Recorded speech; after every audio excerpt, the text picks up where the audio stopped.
Hi, Whisper to Me. Hi, Brenda. Hi, Joe. Hello, Mandy. Hi, J.O.S.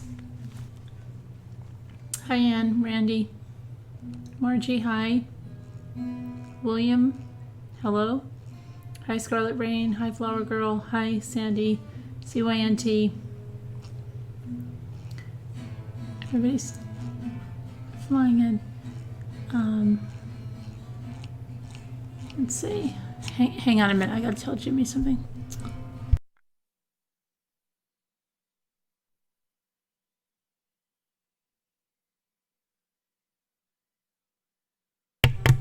Okay. Yeah. Hi, Trisha.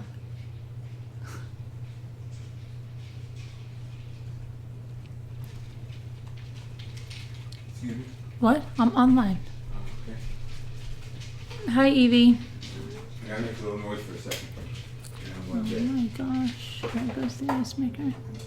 Mammy Love? First time Mammy Love?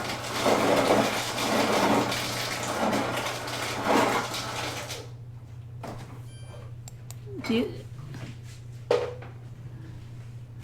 Hold on 1 second. I gotta check something out here.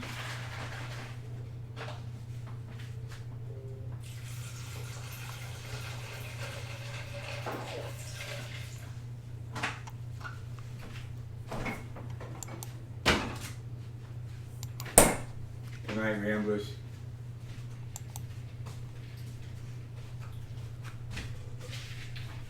Bye, hon. All right.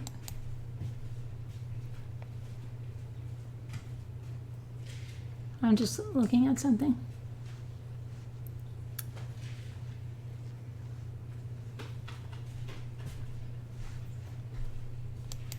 What lake is that, Mammy Love?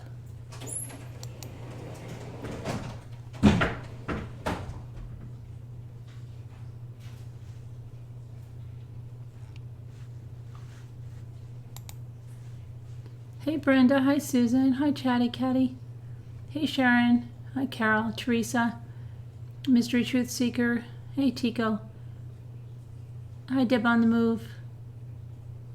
It's your third or fourth? I've never heard your name, said your name. Hey Teresa, to Scooter. Who else did I miss? Anybody? Hi Danielle. Hi, Sonia. So, I made slime today for the first time. Hi, Janelle. Your first time, Janelle?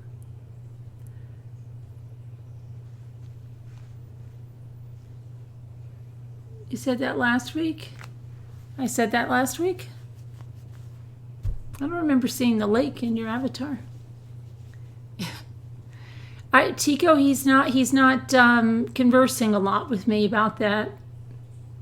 It's been a while? Okay. Anyway, hey Jessica. Yeah, we missed you yesterday.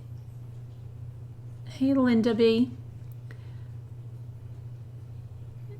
Yes, ma'am. What lake is that? What lake is that, Mammy? In your avatar, what lake is that? Life happened? It happens.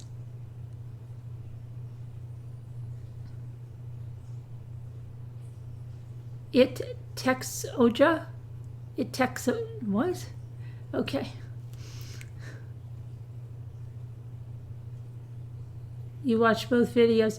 Yeah, I was surprised. I watched a few videos before we made that, and I'm like, oh my gosh, this is never going to come out like that. We're going to be like, oh no, what are we going to do? This isn't working.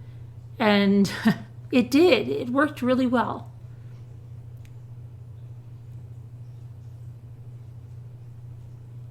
Once the fun, he'll open it up. Yeah, he doesn't want to hear from me right now. I don't know, Tico.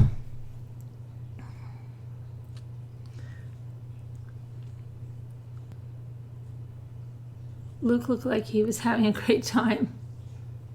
Yeah, he likes that. Ethan will not even touch slime. It grosses him out, and it's not even slimy. I don't understand. He will not touch it. He will not touch it. He doesn't like it at all.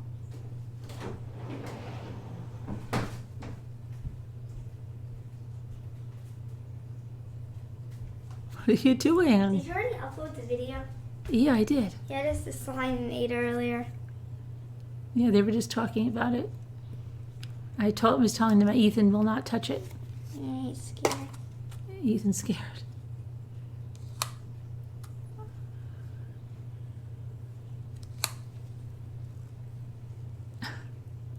That's the green one. That's the green one. Yeah, see? Somebody said we can put cornstarch in if it gets sticky. Yeah. But you just have to work it around Yeah, they get used to it. in order for it not to get... But I think, I don't know, maybe we should add a touch of cornstarch. I don't know.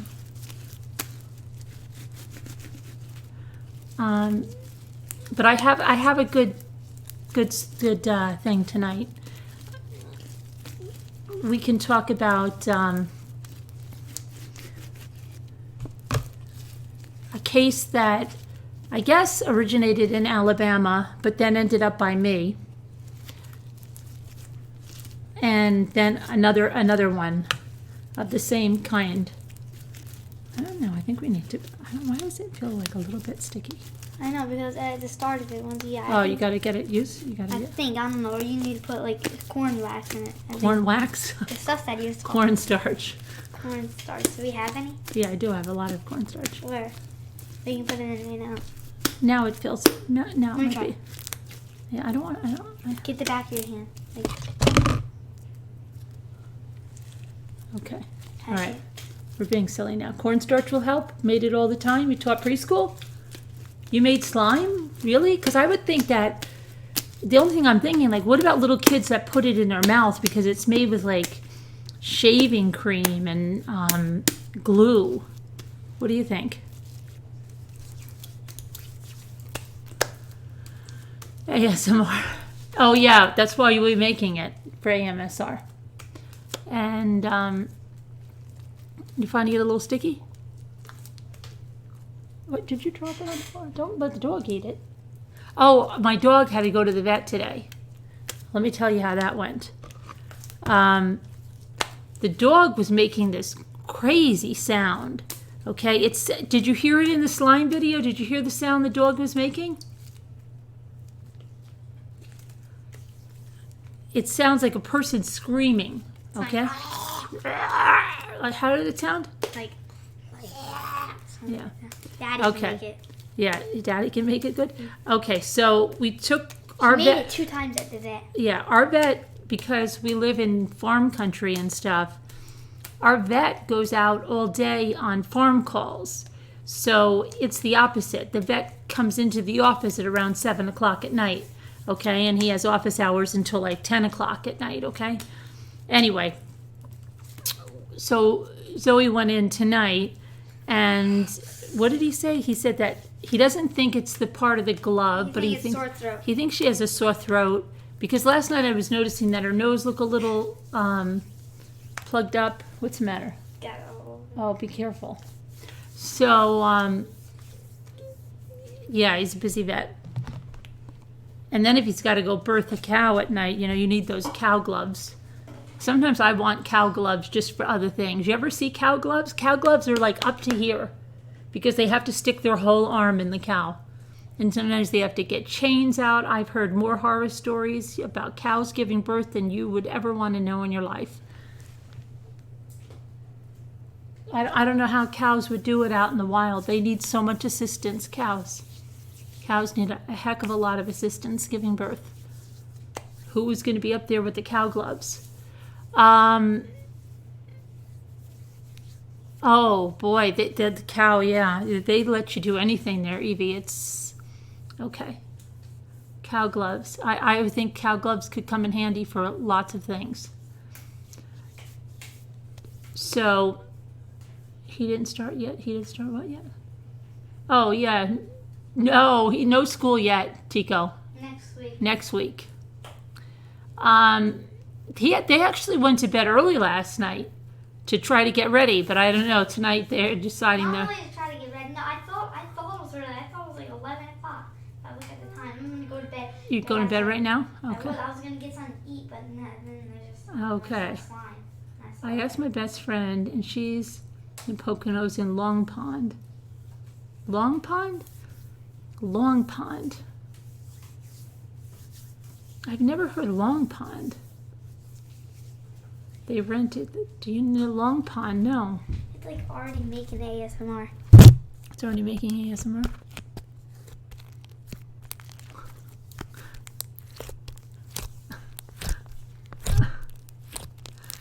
So, you had a boyfriend that would have to help. He'd wear the raincoats and the cow gloves. The cow gloves are some pair of gloves. You're not going to find better protection than a cow glove. Okay? But there's a lot of there's like chains. You talk to the farmers down here, and it's like touch and go with the cows. They need chains and everything. She said she thinks it's that. I was like, you don't know where you live? Long Pond. I'll have to look that up, see where it's near. Okay. Okay. All right. We'll do the ASMR in another video. Tomorrow? Tomorrow. Yeah, we'll do it tomorrow. Okay, so we'll put the slime away now. Okay, good. And then go get something to eat. All right, go to bed. Thank you. Good night. Good night. Love you. Okay, so your daughter goes to bed earlier than when at school, as she starts work at 5:30 a.m. Oh, really? Okay. Thank you, Luke. Okay. What? I don't know. So where was I? So the dog said that, no, they said just thank you, Luke. Luke is having fun with the slime. Some thank you, Luke, and smash the like button. Okay, so the dog had no fever. The dog had a sore throat, he thinks. And what did he say about the surgery, Luke? If we have to take her again about that thing, so she's gonna. Oh, he says he thinks that he gave her like 2 medication. What did he give her? An antibiotic. He gave her something else. And what's that cream? Antibiotic and. What was that cream? That tube. Yeah, and there was something else also with the tube, but I don't know what it was for. You know, he asked him about her allergies, right? Yeah. And he goes like this, I don't see anything. And I'm like, yes, it's the same. No. There was antibiotics and there was one that helps her with her allergy. Here they all are. Well, Daddy said that no. What is it? Daddy said no. Here's the tube one. Here's these. Okay, she got 3 different medications. She got, Can't really see it. you can't really see it? They can. Oh, I know they can. I'm going to tell them what it is. She got doxycycline. Okay. This one's Lactone. She got Temaril. I don't know what that's for. I don't know. This is And then- Lactone. I think that's for allergies. What do you mean that's the last time? Lactone. Oh, laxatone. What is that? That's all laxative or something? What is it? It's laxatone. Oh no. An active What? An active ingredients. Corn syrup. No, cane molasses. Corn syrup. Good product. What is that for? What does it say up here? Up there on top. I don't know. It says Lactone. It's a virgin for lubricated that helps eliminate and prevent hairballs with a taste. Cats love and contains Cats. omega fatty acids. Helps with hairballs. Okay. The dog has Down there, I think- hairballs? Yeah, this is the thing. This is the sticker. Read Okay. that, read that. All right. Okay. So he got 3 things, but it says, oh yeah. All right. So we got something for hairballs. That's for cats. Don't ask me why. And then what did I say? Temaril? What's the Temaril?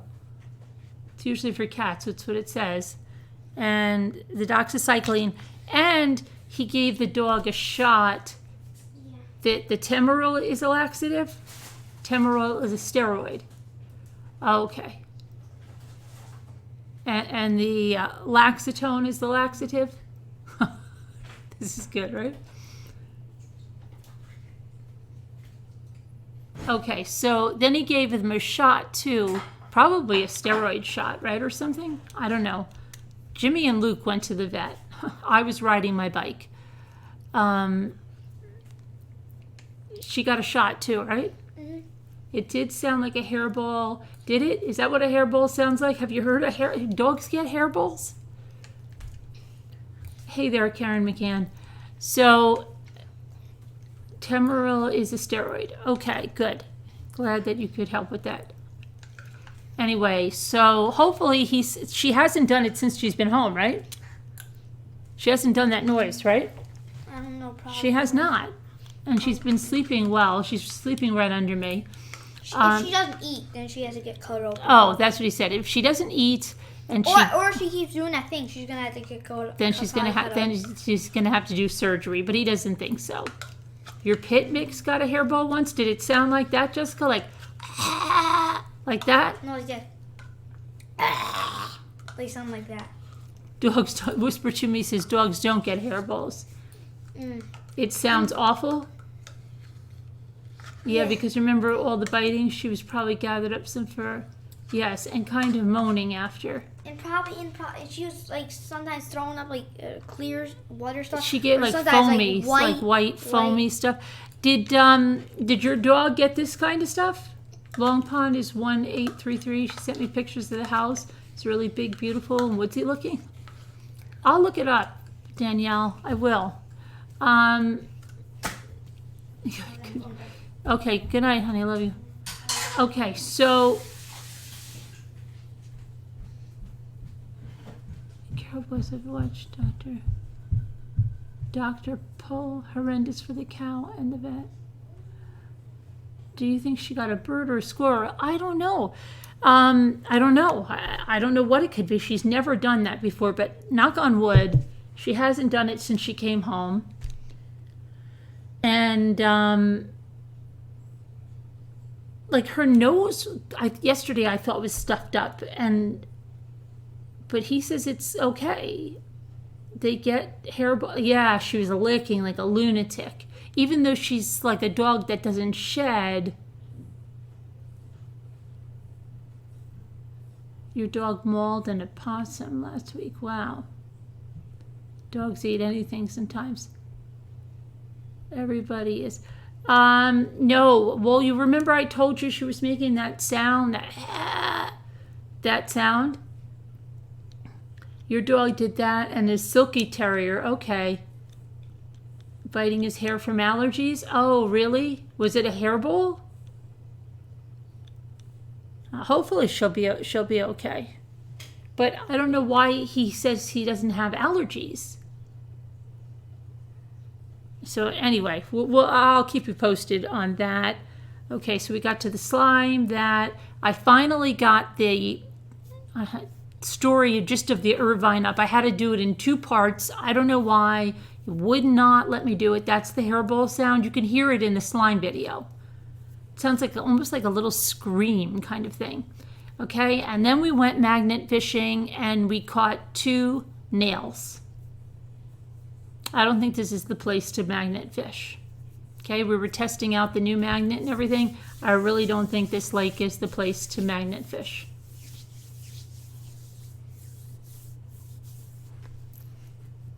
Okay, so that wasn't too good. And then I went for my bike ride. They took the dog to the vet. Ethan was on the trampoline. Lake is too clean. And what else? And then, yeah, that was, what else? We ate dinner and stuff like that, and it's crazy. Okay, so it sounds like when a child has the croup. Yeah, kind of.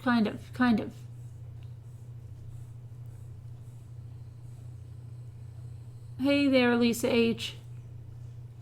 No, kind of like snoring, but she didn't seem comfortable. She would get up, she would drink a little water. You'd think if they have a hairball when they're drinking water and they're eating and it's passing through, how could that hairball stay there? No trophies. It's a good thing you have a clean lake. We never get much magnet. Oh, do you magnet fish, Doris? You don't get too much? Nothing good?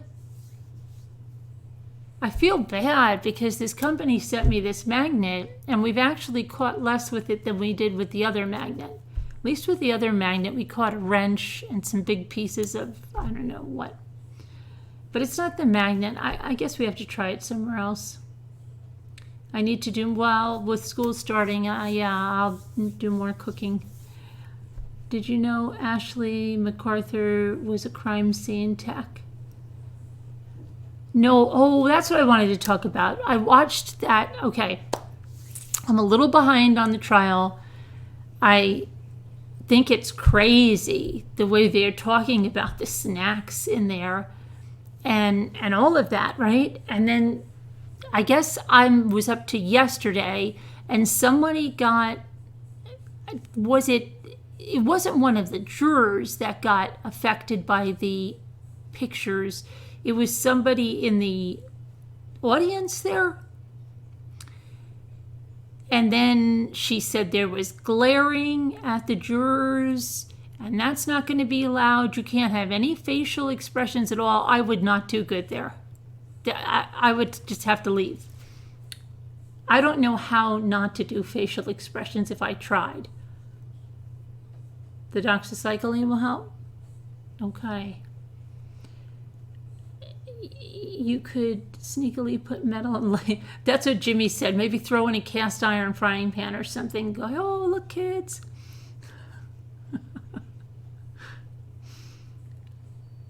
You know what I thought would be great? Can you imagine? I said to the kids, like, go in front of Dan's house, throw a cash box in there, that, right?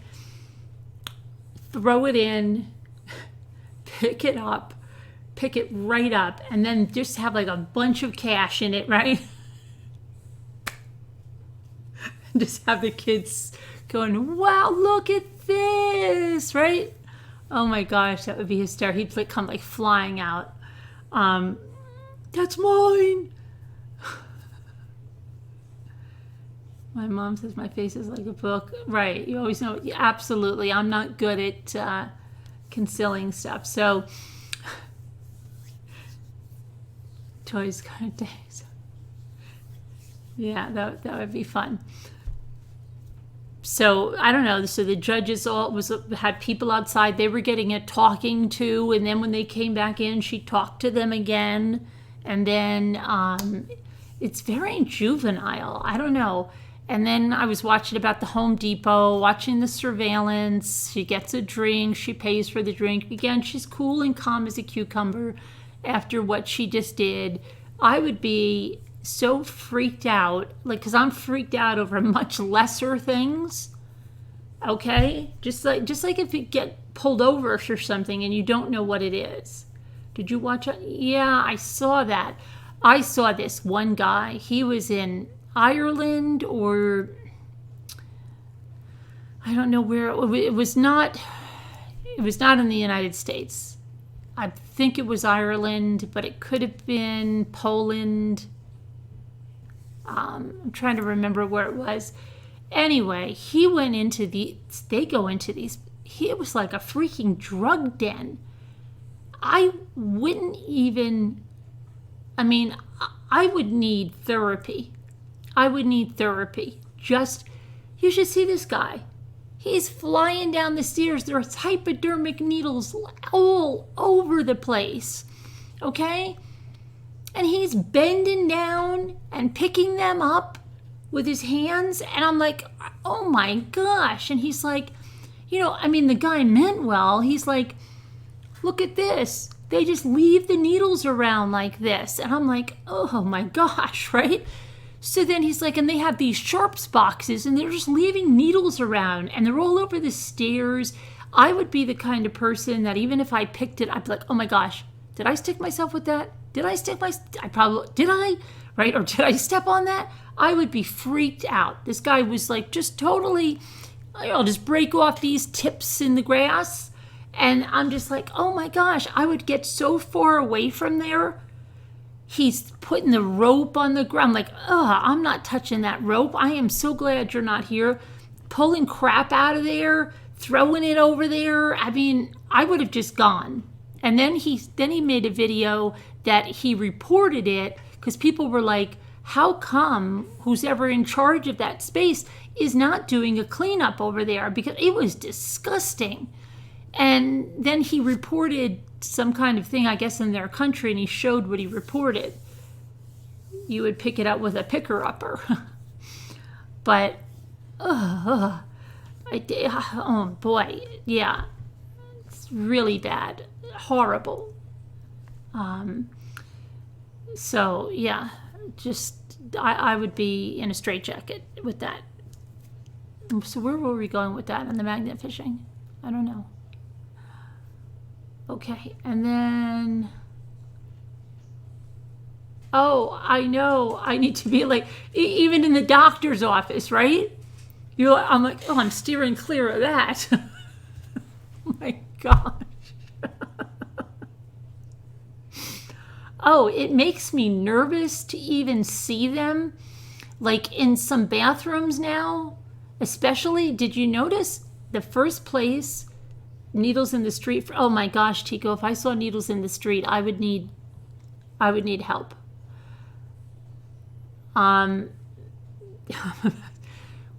When you go to the casinos, that's the first place. Like even 20 years ago, they had the sharps containers on the bathroom walls, and I figured it out. I'm saying I don't think they're putting those here for Sassy, but I'm sure you don't leave your needles out, right? Right? You don't. You're not doing that. That's what I'm saying. I don't think they're putting these for diabetics. I think because gambling can be an addiction, that there may have other addictions, because that's the first place that I saw sharps containers. My baby nearly grabbed up a needle on the floor. Why did they have the needle there on the floor? No, they're not full.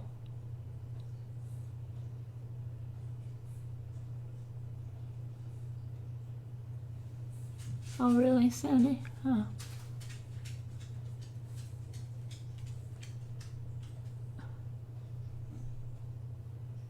I have a feeling Luke is going to in the media. But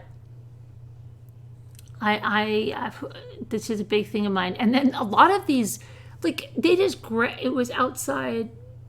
Oh, outside toilet? Outside the toilet. Yee. Yeah, I would have freaked too. Oh my gosh. Yeah. I don't do good with needles. Does anyone see the slime video? Mommy showed off her, pizza? Yeah, pizza dough. I know. Anyway, we're running late today anyway. So let's go from there. You won't let the grandkids open the trash can? I know what's in there. I just imagine a zillion little bugs flying out. I put the wrappers. Oh gosh. I will not use porta potties, no. No, and I saw a friend of mine, and if she's watching me, up at the track at the high school, she was walking around the track, and then I just saw her get off the track and go right into flying into the porta potty. And who knows, maybe it's a very clean porta potty because it's the school, but still, I cannot. Okay, thanks, Mammy. So now, I'll try to remember you for next time. I will, definitely. In Oz, we have purple lights on public bathrooms so that people cannot use needles. Oh, really? I didn't even know that. Where was that? Where was that? In Australia, really? But what if it is a diabetic or something? You refuse to use public restrooms? Okay. Hey there, Safe Robbie.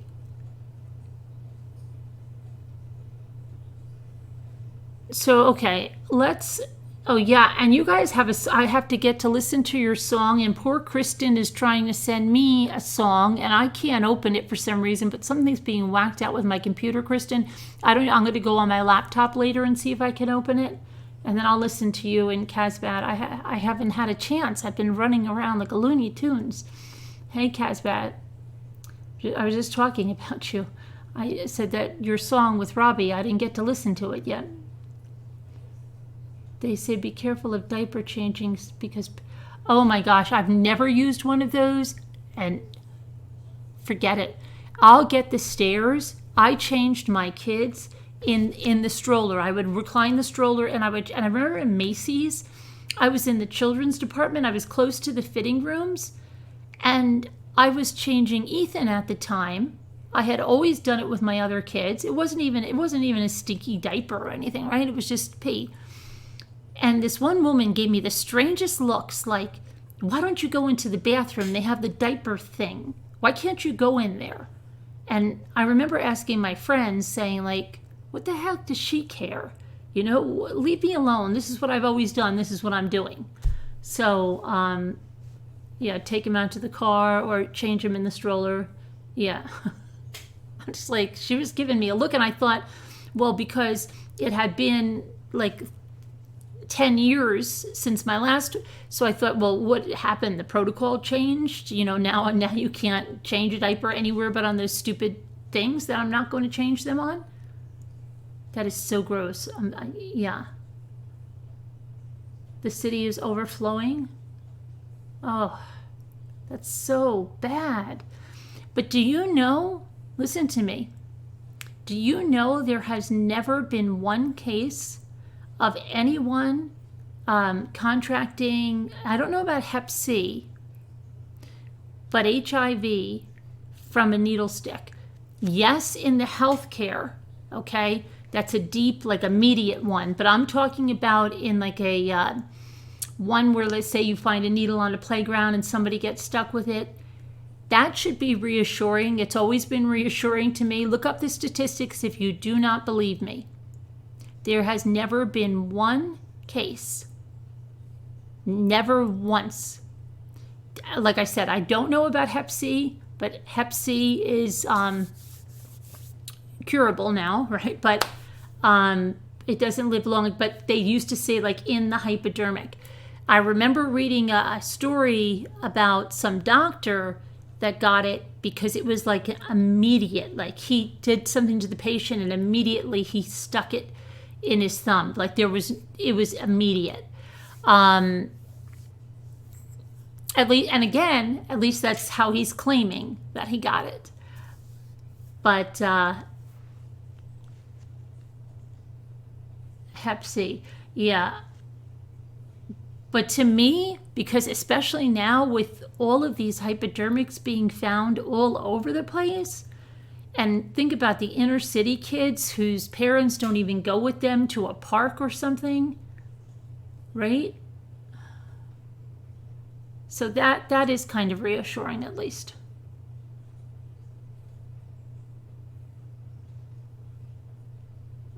Yeah, but even if it's wet blood outside the body, it dies extremely quickly. It's really, they say there's no way to even transmit it like that because there can't be air involved. So when you read those statistics, you know, it is more reassuring, but it's still gross. It's still really gross to see that, to see needles around all over the place, right?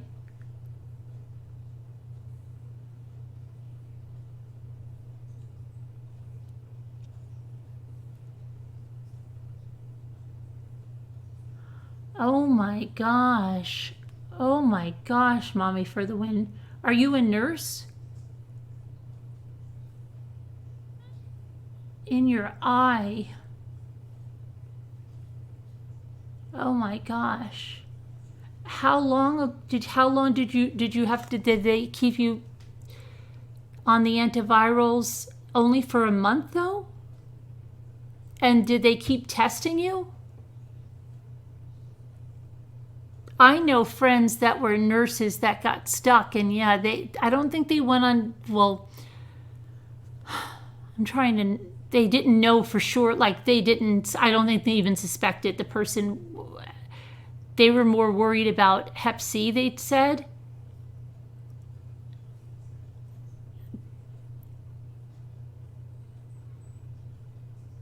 For just that situation. Well, I guess they didn't have that when that doctor did it to himself. The cure is extremely expensive. Hey, Kimberly.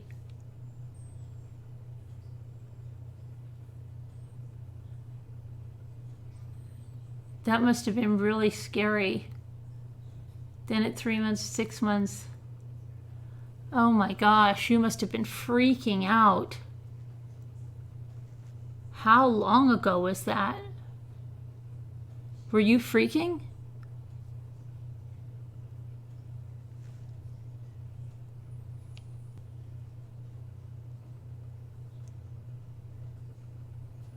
On the train? Hi, Maui Chickadee.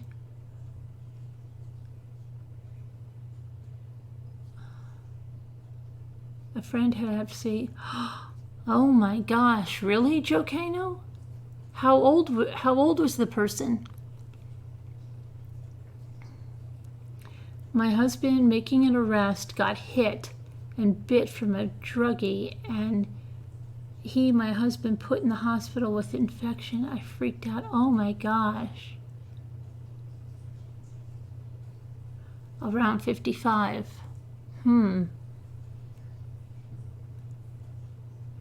Oh, they're free in Oz? They have it here too. The antivirals were awful. I threw up every day. I was literally removing an IV, and the blood. I never remove an IV without a mask and an eye shield now. In anyone, right? In anyone?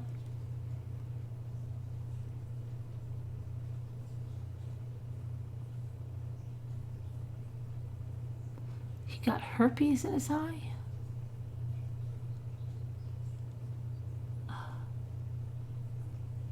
Oh gosh. How many years ago was that, Mommy? That's scary.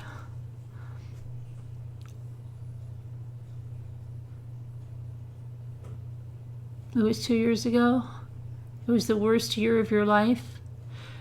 You probably felt better after, because I think, like, if it was 2 years ago, they probably told you were pretty much safe at 3 months, right? Did that make you feel better? That they tested seats. Oh, the movie theaters. Oh. Bring a hefty bag in, like a garbage bag, Janelle. Just fold it up in your purse and then put it on the seat.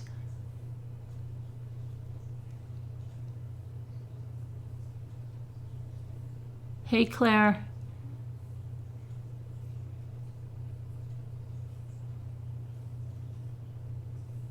And then I'd leave it there, Janelle, because you don't even want that hefty bag back. Leave it there for the next person.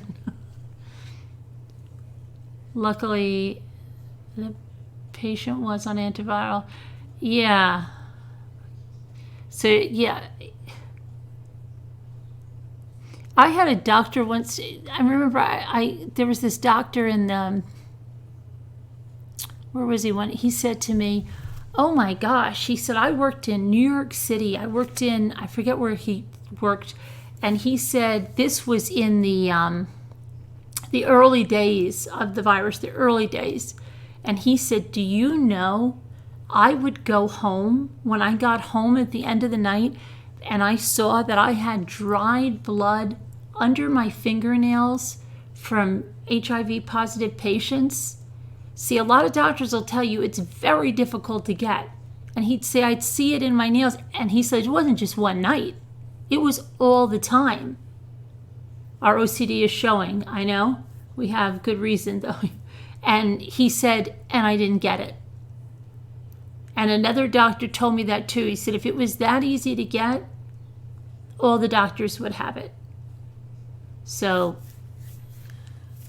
like things like that can help you with your OCD-ness. They help me. They helped me a lot. But it was still so scary. Thank God all turned out. I have no idea. They're like 6 horse pills. Yeah, I saw something on 2020 about one woman. She was sick as a dog with them. Your youngest son got herpes in the eye also. He had to end up getting false. Eee.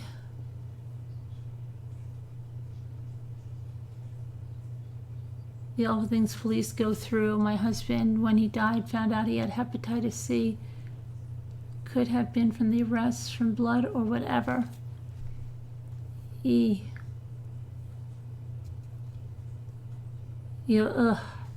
Not a good way to lose weight, right? No. Hey, Joanne. Okay, so let's go to our story, which happens to be a Munchausen's by proxy story. And the first one, she's up by me, and she's a blogger. And I'll never forget when the story hit. She really wasn't a blogger. She was a Facebook blogger. Well, in the blogging network, you have a network of the so-called mommy bloggers. And then people get really upset. Don't call us mommy blog. I never did. I never got upset with that. Who the heck cares? You are what you are. But some of them got really upset about it. So when this case broke, the headline was, mommy blogger is accused of killing son, okay, with Munchausen's by proxy or something like that. And I'll never forget this drama blogger. She wasn't a drama blogger. She was a mommy blogger, but she was full of drama. She turned it around on a dime in order to get herself out there. So she created this fake that she was so upset and she was so incensed that they called this woman a mommy blogger. And myself and a couple of others said to her, like, what do you care if she was on Facebook and she wasn't a mommy blogger? What does it matter? What does it matter? It doesn't mean you're any less of a, like, she was just, her rationalization of what she was doing was just to get her name out there. It made absolutely zero sense because she was saying like, oh, look, she's calling, they're going to think all the mommy bloggers have Munchausen's, or say, I mean, something so silly. And I'm like, how are they going to think that? That doesn't make any sense. So when there's a headline, mom arrested for shoplifting, or mom arrested for going the wrong way on a highway, they're going to think every mom does that? Where people are weird. You're right, Two Scooter. She was weird, and a bunch of us knew she was doing it for the drama, and yeah, she was weird. But yeah, so that just reminds me of this. But that's the first one we're going to go through because it was up by me. She did go on trial up here by me, and it's not a good story, but it's a story. And then we have another one, but let me get to the stuff here. I have to, here we go. Okay. So I'll put your pictures up too. I've got lots of pictures with this one. Let's see. Okay, so I'll start with this one.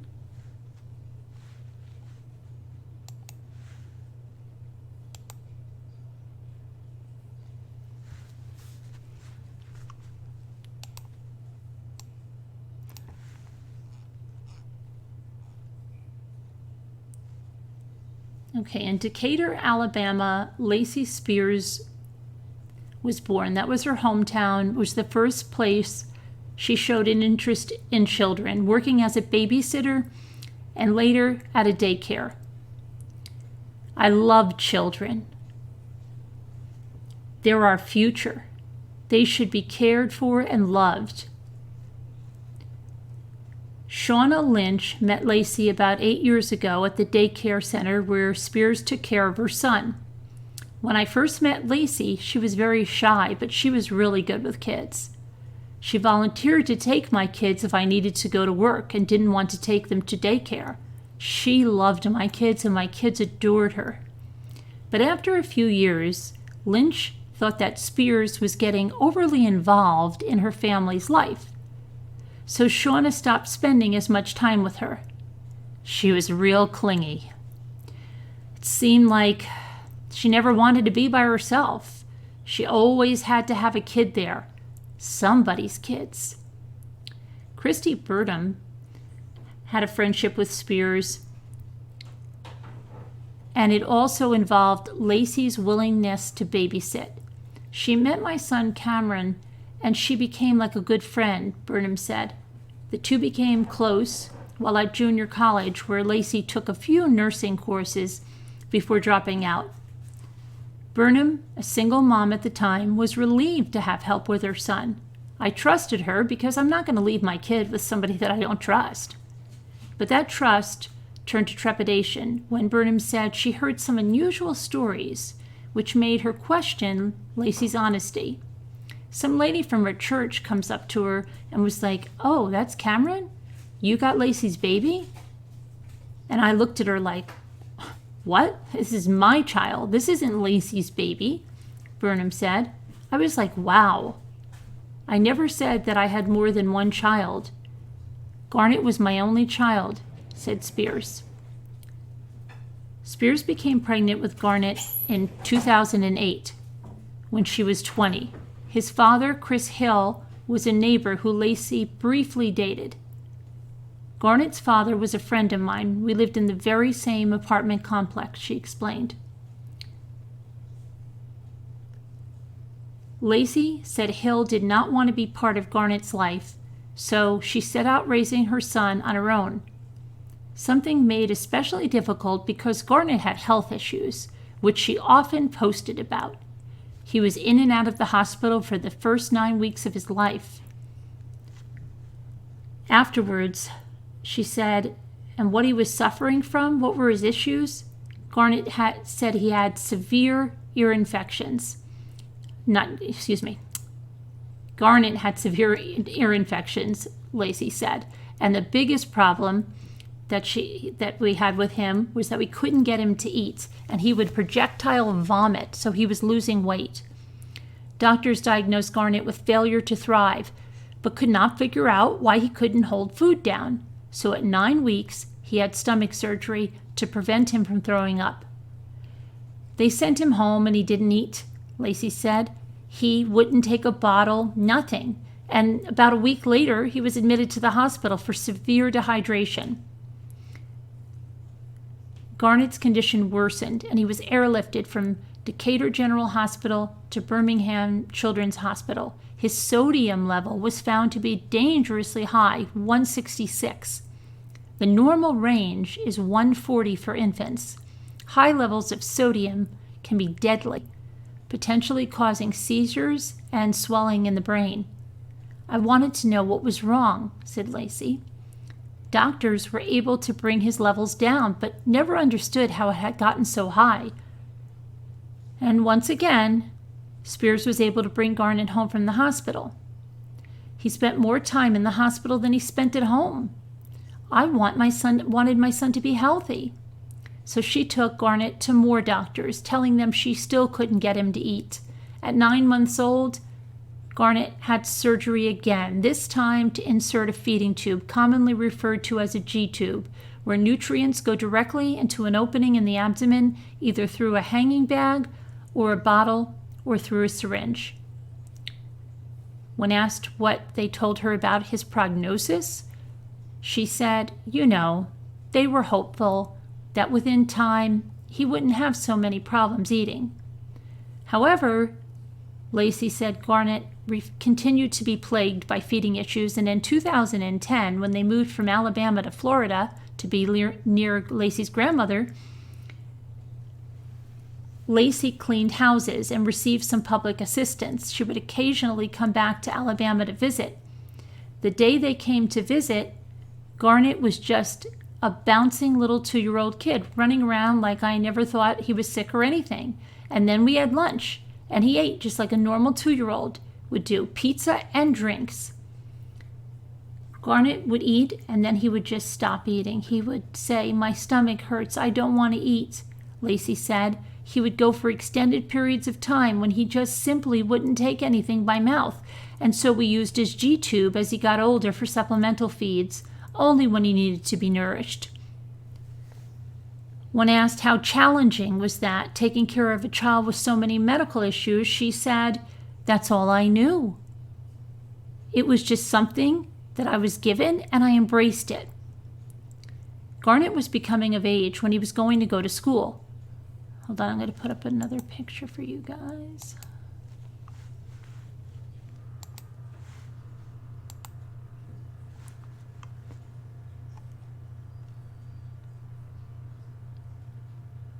And Lacey decided that she was going to take him from Florida to New York so that he could have the best education she felt was possible for him. Lacey learned from a friend about an alternative community located an hour outside of New York City called the Fellowship.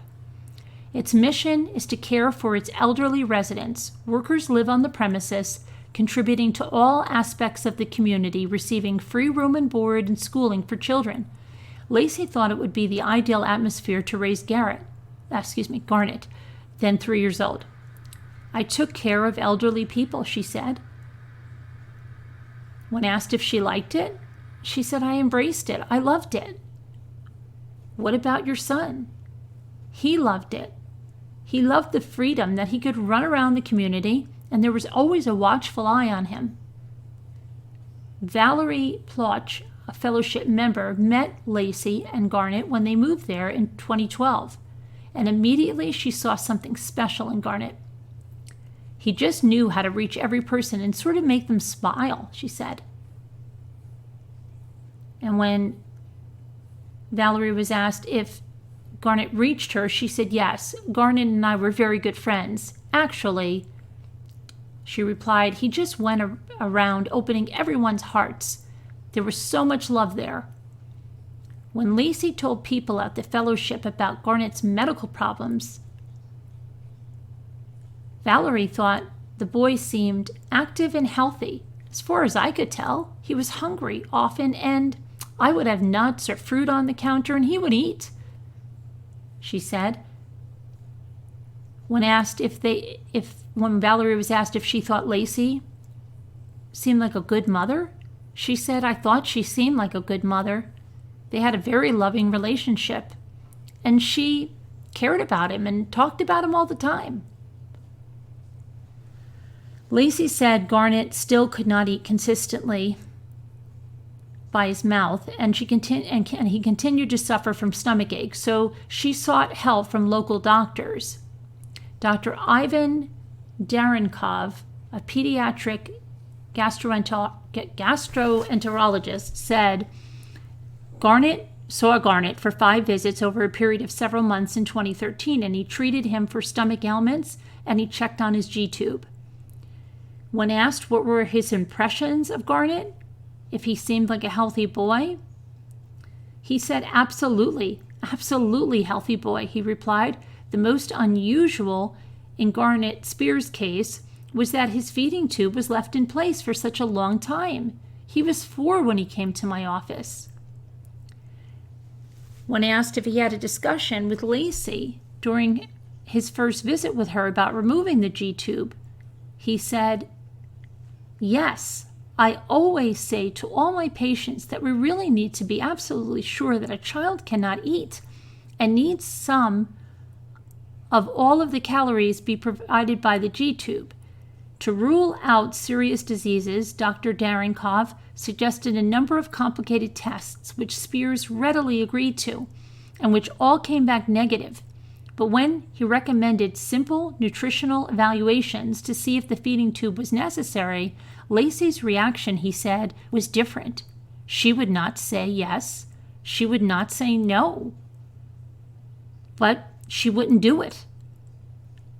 We had begun to talk about the removal of the G-tube, but neither one of us, me as his mother or him as the physician, were comfortable with removing the G-tube. It was a goal for the future, Lacey explained. I was telling her that I don't like this feeding tube being there if we don't need it, Dr. Darenkoff said. That was my mantra every time we would meet.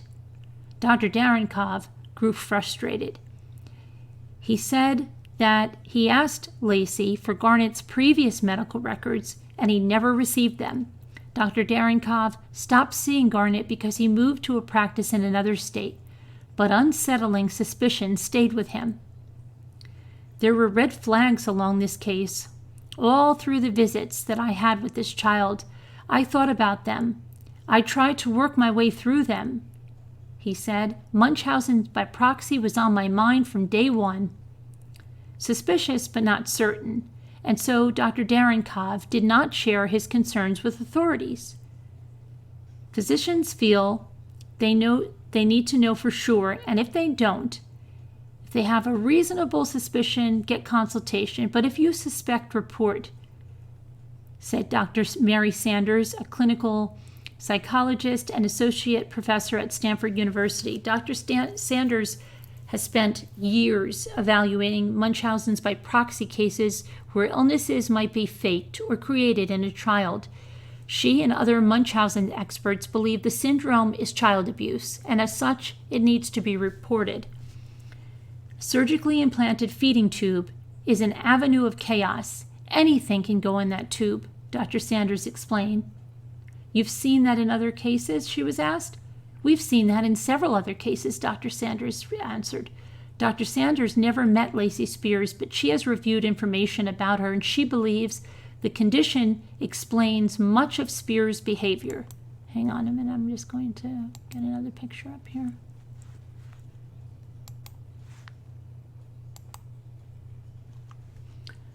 The red flags in this case, and for me in any case of medical child abuse, is when the story does not fit what you see.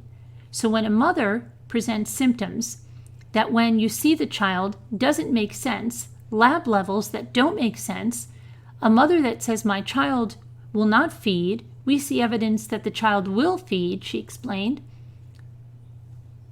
She was asked what would be the motives behind this. The motives are varied, but we can assume that the motives are to gain attention, to have drama in one's life, excitement, Dr. Sanders replied. Another potential red flag for Dr. Sanders is all the posts on social media. Certainly, the internet opens up a wide audience, not only friends and family, but strangers, she explained. The social media is there to send support. I did it to inform my family and my friends. I didn't do anything for sympathy, but I just did it to share my life, Garrett's life, Lacey Speers said in regard to those social media posts. When asked if she suffered from Munchausen's by proxy, Lacey said, I do not have Munchausen's by proxy. I was evaluated by a psychiatrist and he determined that I do not have Munchausen's by proxy. That evaluation was done after Garnett's death, and says Lacey did. Hold on a second.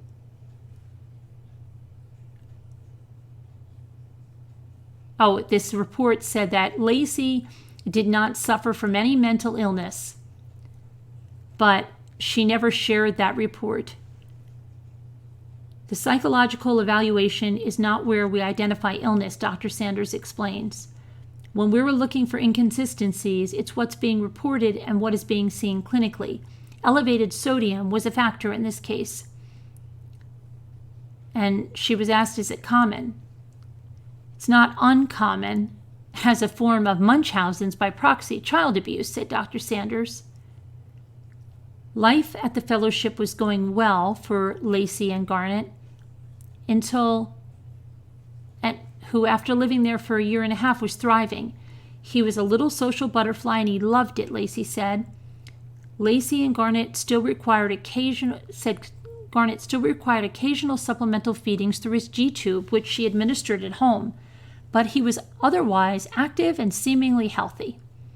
That changed in January of 2014, shortly after Garnet turned 5, when she said he came down with a fever, a stomach ache, and a headache. She took him to the pediatrician, who said, I can't figure out anything that's going on with him, but we're going to watch. Garnet's temperature went down and he seemed better, but then several days later his condition worsened. And I just remember he's screaming in pain and holding his head, said Lacey. Garnet was admitted to New York's Nyack Hospital with seizure-like symptoms. A video EEG was set up using a special cap on his head, wired to a machine that monitors brain activity.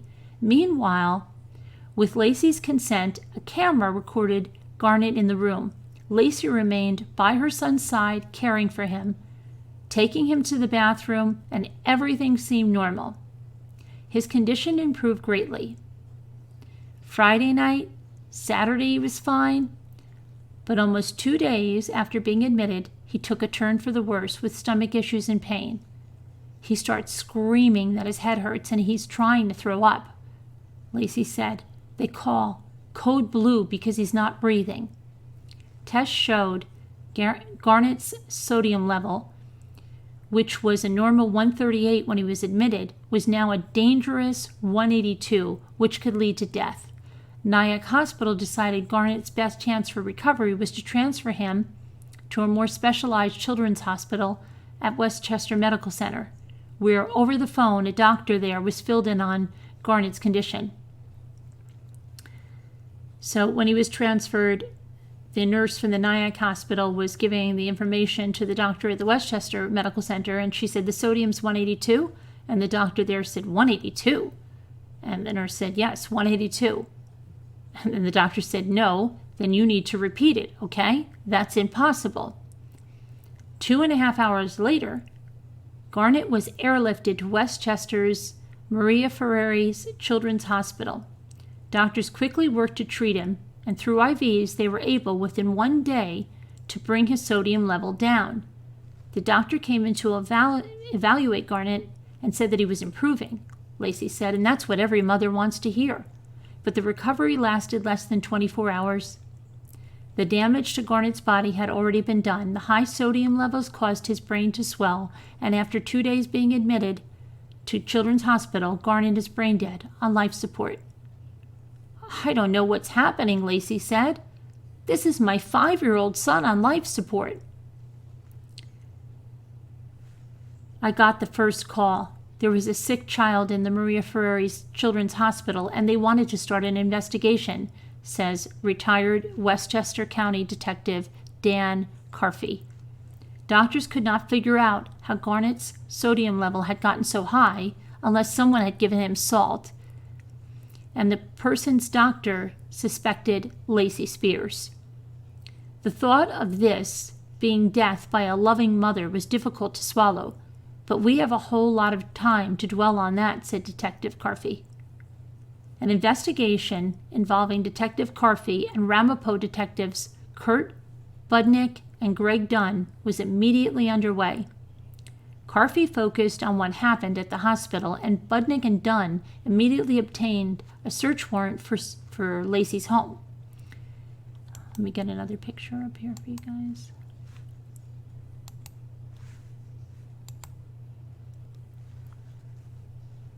And it seems strange that when we walked in, there were 4 or 5 medicines in a kitchenette table behind a can of salt, said Detective Budnick. What first caught my eye, said Detective Dunn, was in the middle of the living room section was an IV-type pole with a substance hanging from it, which was kind of unusual. And I looked at him and I said, "You know, she told me she was breastfeeding, and that looks like breast milk in the bags. So we decided not to take it," Detective Budnick added. They also noticed a similar-looking bag in the garbage and decided to leave that as well. But they did take more than 150 other items, ranging from food, salt containers, holistic medications, vitamins, syringes, tubes. The following day, the detectives interviewed a cooperative Speers at the hospital. When asked if she was surprised that police showed up, she said, "Absolutely. I'm surprised that my son is brain dead. I'm surprised that all these events have transpired because one minute he's fine and the next minute he's not." Lacey seemed very interested in what was going on in the investigation, said Detective Budnick. "If your child is sick and dying, or perhaps brain dead, you'd want to be by that child's side. Lacey was the opposite. She wanted to spend more time with us, bringing us people to interview," Detective Carfey said. "It was a little bit odd. You're trying to deal with your son, and then what has happened and transpired, and then you're thrown into a mix of police officers and investigators. I was denied time with my son the last hours and days of his life because I was doing everything the police asked of me so that they and myself could figure out what happened to my son," is how Lacey explained it. "I heard that Garnet was brain dead, and it was just so completely devastating," said Valerie Plosh. Plosh, the neighbor at the fellowship, wanted to help Lacey through this unimaginable time and had been in contact with her the day after Garnet was pronounced brain dead. "She asked me to go to her apartment and take the feeding bag off the stand and dispose of it." When asked if she asked why, Valerie said, "No, I didn't ask why. I was in a very emotional state, and just any request she would have asked me to do, anything, I would have done it, because I was in such sympathy over the situation that she was losing her child." Plosh headed to Speers' apartment. A neighbor told her that police had been there. She now had second thoughts about disposing of the bag, so she brought it home. "First, I put it in a garbage bag, and then I put it in the closet," she said. Plush told the leaders of the fellowship what had transpired. "They came and got it from me a little bit later," she said. "And they, in turn, called the police. The detectives recovered that bag and returned to Spears' apartment, taking the feeding bag and the garbage they had left 2 days earlier. Both bags were sent out for testing." "I didn't ask Valerie to go to my apartment and remove anything. I asked her to go and see in which state my apartment was in when the police had been there and what the police had been there doing," Lacey said. "Did you know 2 feeding bags were recovered?" "Yes," she said. "And what did the investigators find?" "Sodium." "Why were high levels of sodium found in the feeding bags in your home?" You would have to ask the person that put it in there, because I didn't put sodium in the bag, and the proof is when I took him to the hospital that night, had there been high sodium levels of sodium in the feeding bag that I had fed my son out of immediately before we went to the hospital, he would have had high levels of sodium, and he didn't," Lacey said. "So it magically appears?" Hold on, I'm going to put up another picture for you.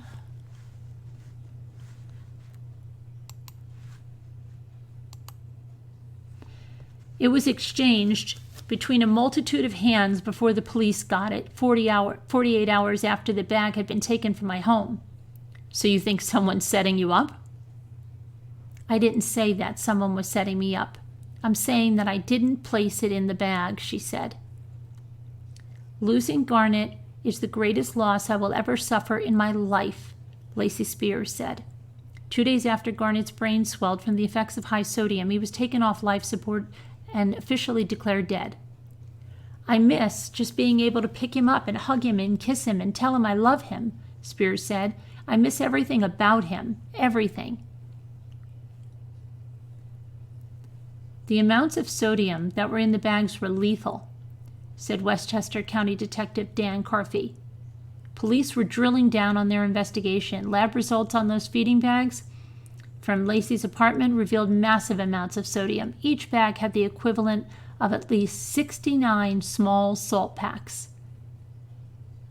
"You didn't poison your son with salt?" "No, I did not. I never poisoned him with salt," she replied adamantly. "Then why were his sodium levels so high?" "You'd have to ask the hospital that," said Speers. 10 weeks after Garnett's death, the coroner ruled it a homicide, and there seemed to be only one suspect, Lacey Speers. As law enforcement looked into Speers' past, they contacted Johnny Coker, an investigator with the DA's office in Decatur, Alabama, Lacey's hometown. "I realized I had actually known Lacey when she was a child and remember seeing her at church on a regular basis," said Coker. Coker came across a disturbing discrepancy in Lacey's background. She had lied about the identity of Garnett's father. Who was his biological father? Garnett's biological father was Chris Hill. But that's not what Lacey was telling people. Lacey liked to tell the story that Garnett's father was a local deputy in the Morgan County Sheriff's Department. His name was Blake, and that Blake was a hero, and that he had died in a car crash, said Coker.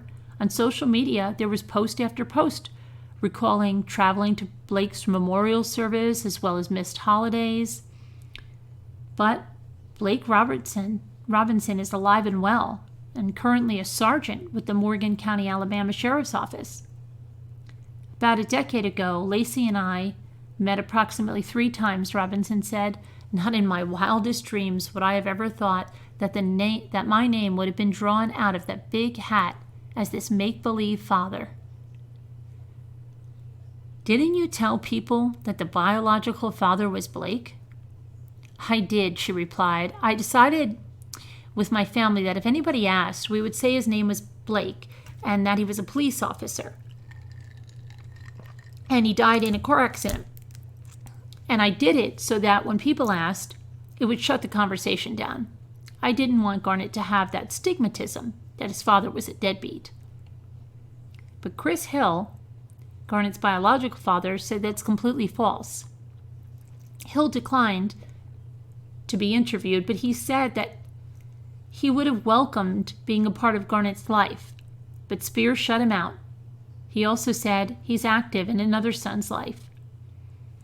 In addition to looking into Speers' personal life, investigators in New York and Alabama were working together to piece together Garnett's medical history. They obtained subpoenas for his health records and started interviewing doctors.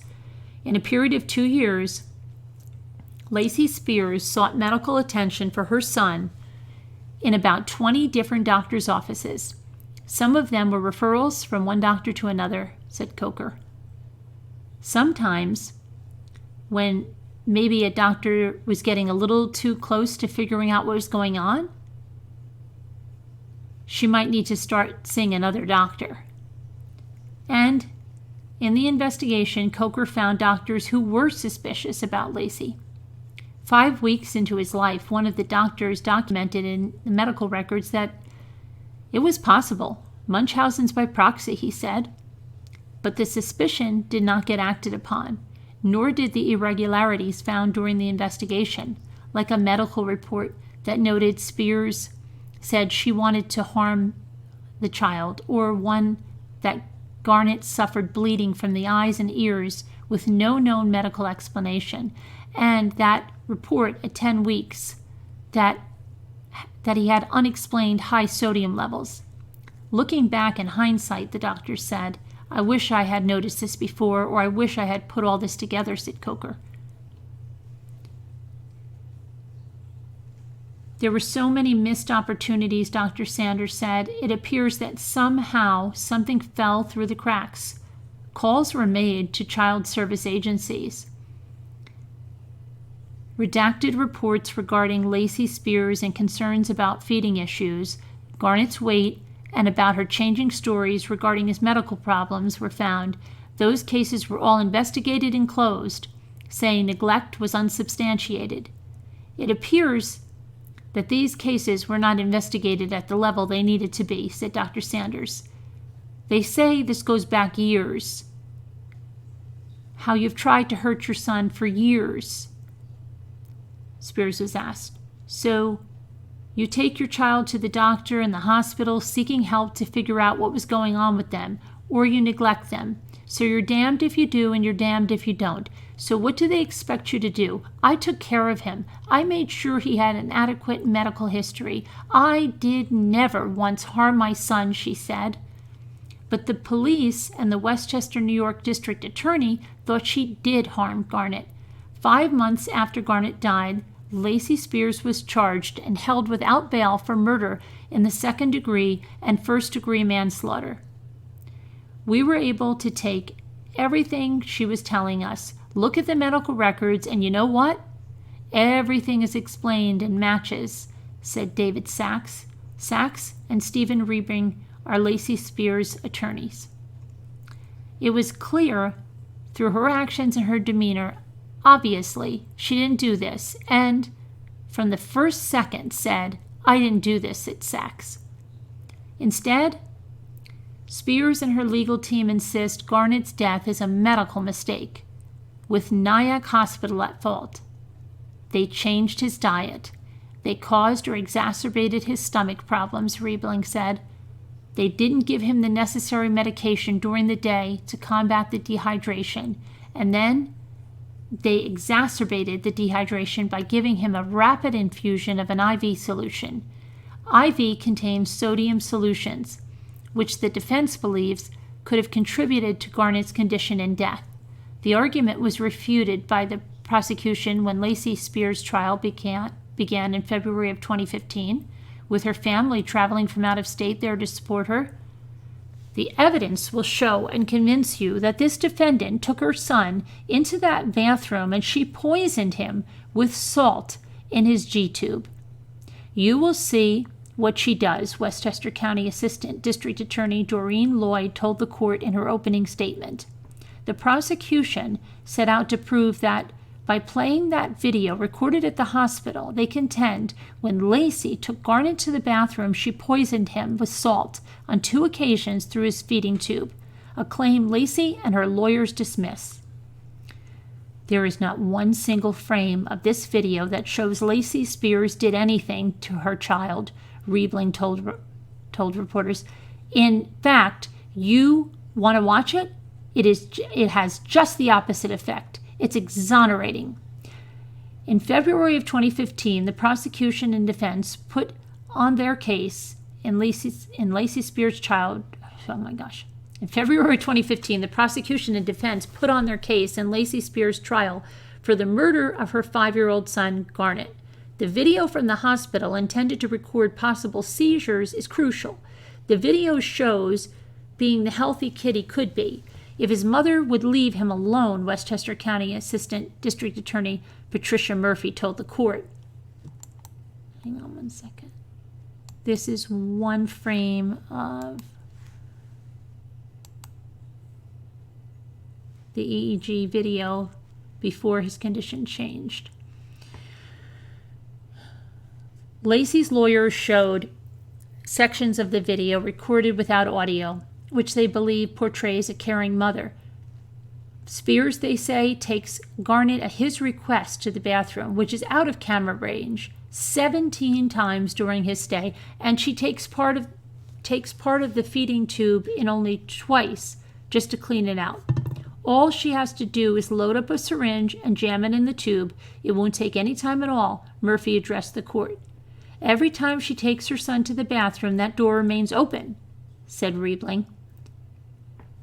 Every time, Riebling said, if you're going to do something, as the prosecution alleged, that's as devious and as sophisticated of having to connect a tube to his abdomen to then have to pour fluid down this tube to poison him, you're going to do it with the door open? So anybody can walk in and interrupt you? It just doesn't make common sense.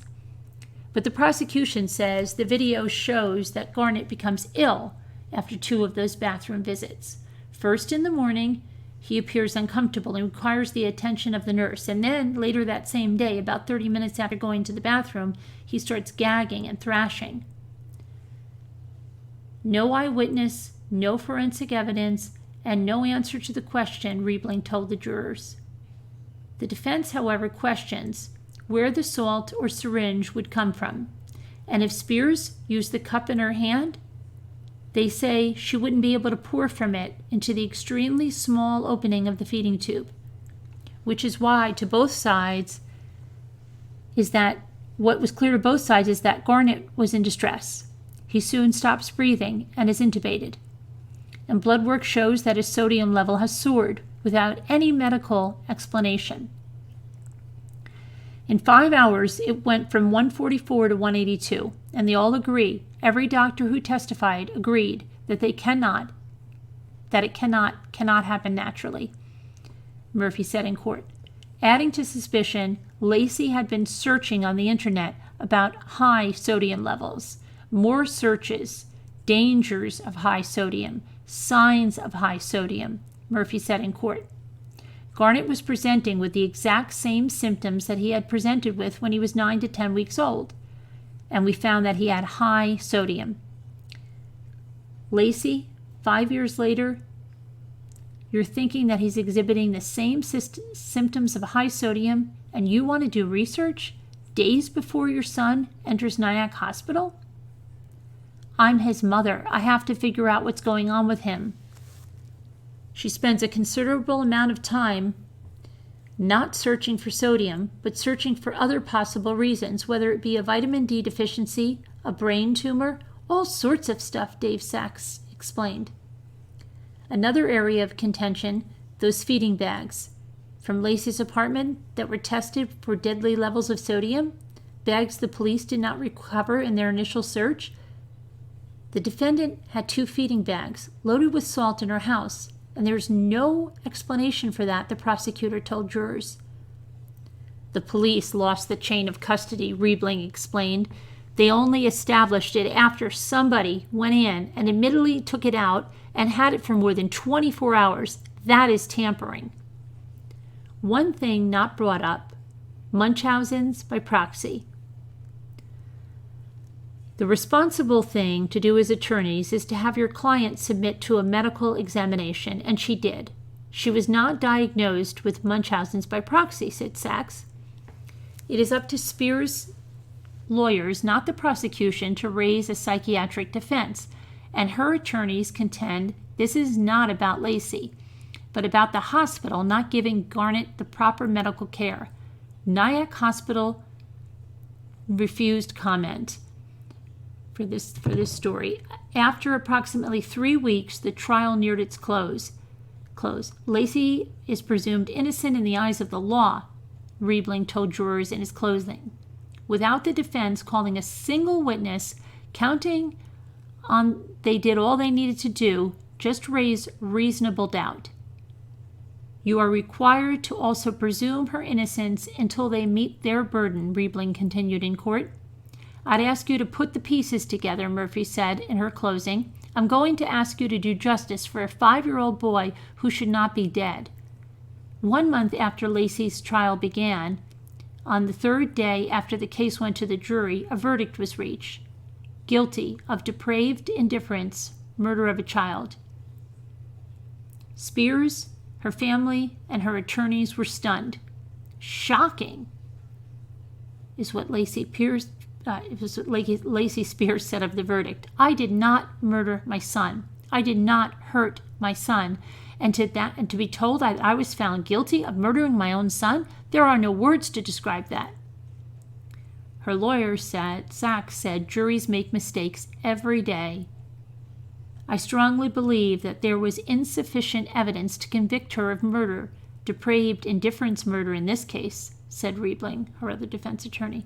The defense believes the charge of depraved indifference murder was one that the jury did not fully understand and one that should never have been applied to this case. That is the focus of their appeal. A complete uncaring or disregard whether or not the victim lives or dies, Riebling replied, and time after time in this case, it's Lacey Speers and only Lacey Speers who's calling for help for her son. Her lawyers remain steadfast in their belief Speers could never harm Garnet or any child. If circumstances were different, would you feel comfortable having Lacey take care of your children? Her attorneys were asked. I'd have no reason not to, right? said Sachs. And I would agree with that, said Riebling. Hold on, I'm going to... Another photo. In April of 2015, Lacey Speers was sentenced, and those words never heard during the trial were now spoken by the judge.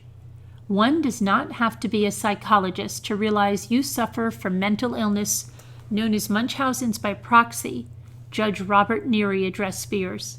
He then delivered his sentence, 20 years to life.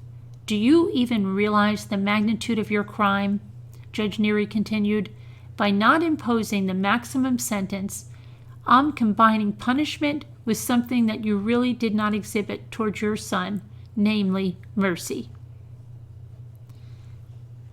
I sit here in prison innocent, Speers said. I loved my son. He was cherished. He was taken care of. When I lost Garnet, I lost part of who I was.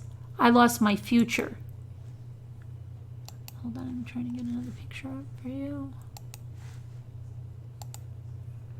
And for friends who knew Garnet, memories are tinged with regrets. I feel like if we had seen the signs, we could have helped Lacey and helped Garnet, Shauna Lynch said. It hurts my heart because that poor innocent child didn't deserve this. And there is the hope that the little boy who moved so many is not forgotten. He's connected with people, and he made people feel loved, Valerie Plosh said. He was this soaring spirit of goodness, and that's how we should remember him and honor him. Lacey will be eligible for parole in 2034 when she will be 46 years old. So that is that story. And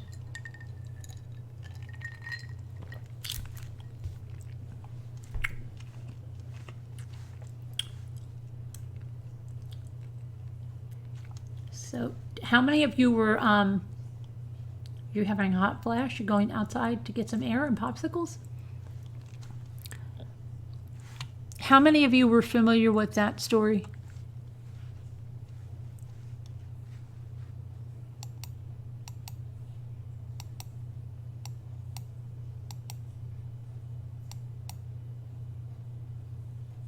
Yeah, it's terrible. Not you, you were Elise.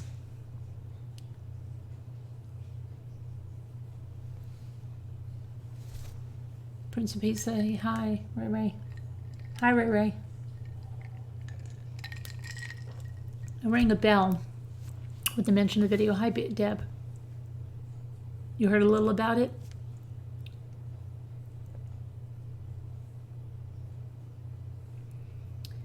Yeah, I couldn't believe how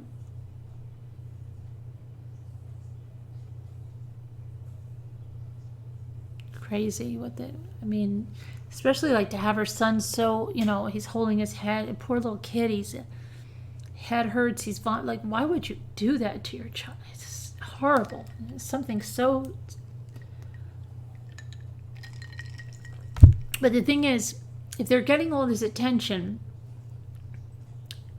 do you think she meant to kill him? Or because we discussed this case, when it was first going on.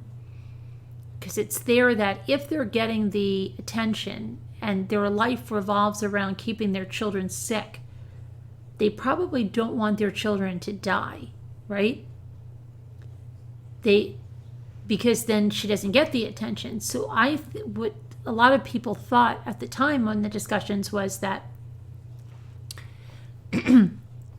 she didn't realize she went overboard. But then, if that was the case, she didn't seem to be sobbing that happened, and you would think that would be natural and look believable, because if she really didn't want the child to die, because even for let's say the worst scenario of it, because she wanted to use him for attention, then she should easily be able to be beside herself, upset, right? So that's the thing that I couldn't reconcile, because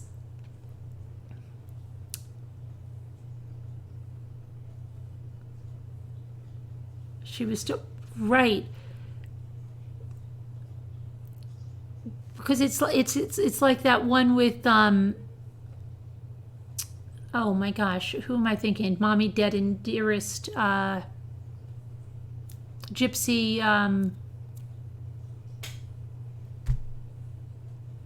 Gypsy, what is her last name? Gypsy Rose what? But why would she want him to die, Veronica? This is the thing that I'm mentally, and gets attention after death. Blanchard. She was never going to have that little girl die, but she was going to keep doing stuff to her.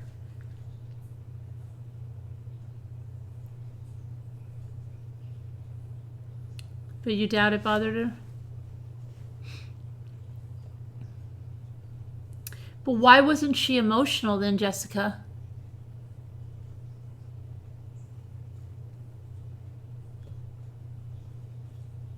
That's what I can't understand. Like, why they said she wasn't acting right. Like, she was working with the detectives, bringing people there to interview, but they didn't say she was, beside herself or...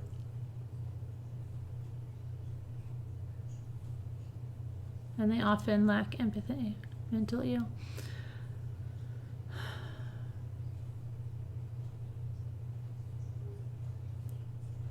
No emotion. It was a means to all of that attention for her. Have you ever put salt on a slug? Yes. She Googled it, so she had to know.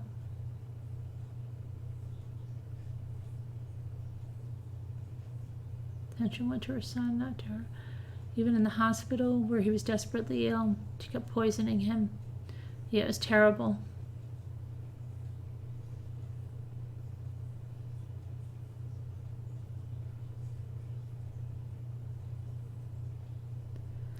And then, okay, hold on, that's not all. So,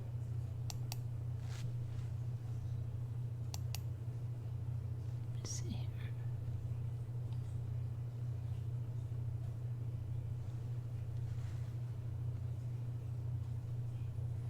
Okay, so we can, I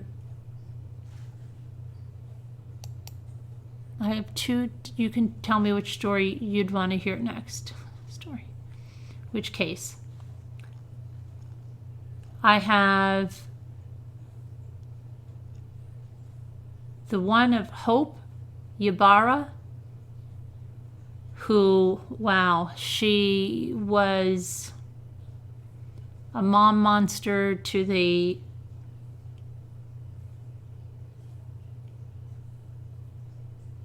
hundredth degree. She not only was... Why don't we do this one? Because then I have tomorrow. I'm going to do, the whatever happened to Aunt Diane. But I think this one fits in with this theme tonight, and this is a little bit different. This is crazy, and this is like what we just talked about, because this one said, "I didn't want her to die." Okay. Hope Ybarra believed her third relapse of cancer would be her last. She had ordered a casket. Pinkish stainless steel with white velvet lining. She had bought 5 burial plots, one for each of her family members overlooking the Trinity River. Hold on a minute. Okay. I don't know if something was... Okay. She chronicled her journey in a blog, another blogger, updating how the cancer had spread, sharing how she broke the painful news of her looming death to her family and friends, and she also wrote loving and encouraging notes to her 3 children, the youngest of whom was struggling with terminal cystic fibrosis. How I wish I could carry some of your burdens for you. You're such a brave little girl, and I'm so very proud of you. You keep fighting this monster and never give up. When God calls you to join me, I will be waiting for you with open arms. I will reserve a garden of butterflies for you to play in. That's what she wrote to her daughter. Family and friends saw Hope as a loving, brave, and fearless mother who provided her with gifts and money. News outlets reported on her family's difficult journey. I'll have a picture for you in a second. But over time, as doctors and others began to find holes in her tragic story, it became apparent that the journey was founded on lies, a web of deceit created by a woman who faked having cancer to gain favor and attention before inflicting the deception on two of her children, a form of medical abuse known as Munchausen's by proxy. Her youngest daughter took the brunt of the abuse and was subjected to 4 years of unneeded surgeries and medical procedures because of her mother's sinister actions. I still feel like I'm a monster because of what I did, Hope said as she cried during a recent prison interview. Hope was accused of using pathogens she'd stolen from her workplace to sicken her daughter, altering sweat tests to encourage a diagnosis of cystic fibrosis, and even draining blood from the child, starting a chain reaction of events that caused the girl to go into anaphylactic shock, a potentially life-threatening condition. Hope claims that many memories of what she did have been erased by diabetic comas, but insists that she never tried to kill her daughter. After a 6-month investigation by Tarrant County investigator Michael Weber, who specializes in medical child abuse investigations, Hope was arrested in October 2009 on a charge of serious bodily injury to a child. She had been jailed for a year without bail, with bail set at $25,000 when she reached a plea bargain with Tarrant County prosecutors and was sentenced to 10 years in prison. For much of the past 5, the Murray Prison Unit in Gatesville has been Hope's home. While she was behind bars, her husband has divorced her, and other family members have cut ties with her. Hold on, I'm trying to get you a picture. Hang on. Okay. This picture is Hope working on a chemistry experiment at Sioux Ross State University, where she earned her Bachelor of Science in Chemistry in 1998. She later falsely told family members and employers that she also received her PhD in chemistry at Texas Christian University. Okay.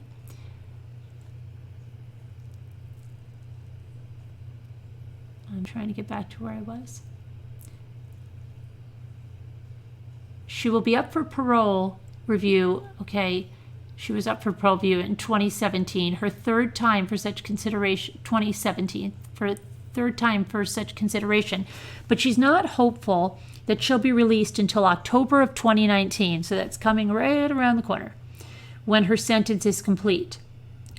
They're not real anxious to let me go because of the nature of my crime, Hope said. What I did was a bad thing, and I don't blame them for not letting me go. It's not clear when Hope began to tell lies. Hang on a second, my thing just...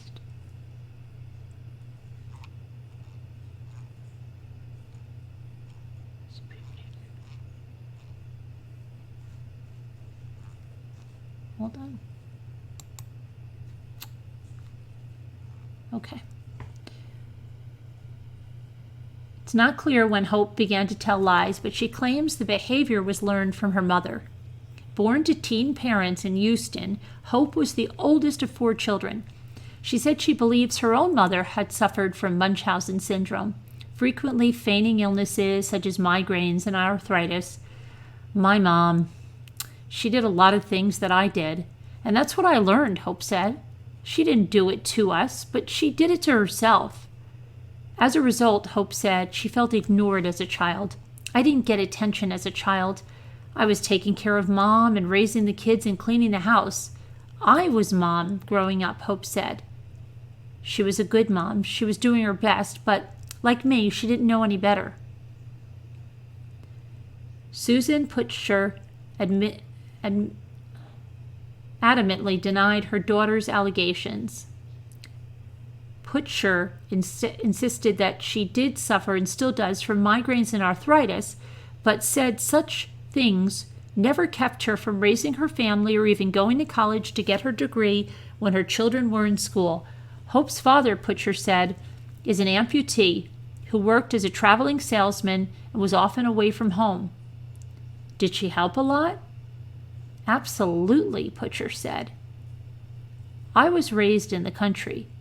Everybody helped. Everybody had jobs. All of my kids. By the time they were 7, they could stand on a box and load their own clothes in the washer and dryer. Everybody washed dishes and everybody knew how to cook. Putcher said she's not sure when her daughter started lying, but in retrospect, she sees glimpses of Hope's craftiness. She had a seizure history in high school. Going into college, that is questionable, Putcher said. I don't know if those were real or not. I can tell you she was diagnosed with them, but I feel pretty sure there were times when she faked them. Maybe all the time. I don't know. When Hope was 12, the family moved to Flower Mound. After graduating from Marcus High School, Hope attended Sul Ross State University in Alpine, where she played the clarinet and was a drum major in the band. She belonged to numerous clubs and was once named to Who's Who. She also met her husband at Sul Ross, and they had a son in 1996. They held off on marrying until December of 98. 7 months after Hope graduated with a bachelor's in chemistry. Later, Hope began boasting about other great accomplishments that included telling family and future employers that she had received a doctorate in chemistry from TCU. Hope's ex-husband recalls her disappearing on Tuesday and Thursday nights, claiming she was taking courses at TCU to get her doctorate. He remembers being surprised when she announced she received it after only a year. I've had friends get their PhD in a year and a half, but they went full-time. But she said she took online courses and went to school, said Ybarra, who asked that his first name not be used to protect the identity of his children. I don't have a PhD, so I had no idea she wasn't telling the truth. Putcher remembers being so proud when Hope announced she received her doctorate. I bought the TCU sweatshirt, Putcher said. She had PhD written on everything, printed on business cards. It was her email address, Hope Ybarra PhD at AOL.com. But her deepest deception appears to have begun in 2001, when she told her family and friends the devastating news that she'd been diagnosed with Ewing sarcoma, a bone cancer. Off and on through the next 8 years, Hope's cancer ruse grew more elaborate.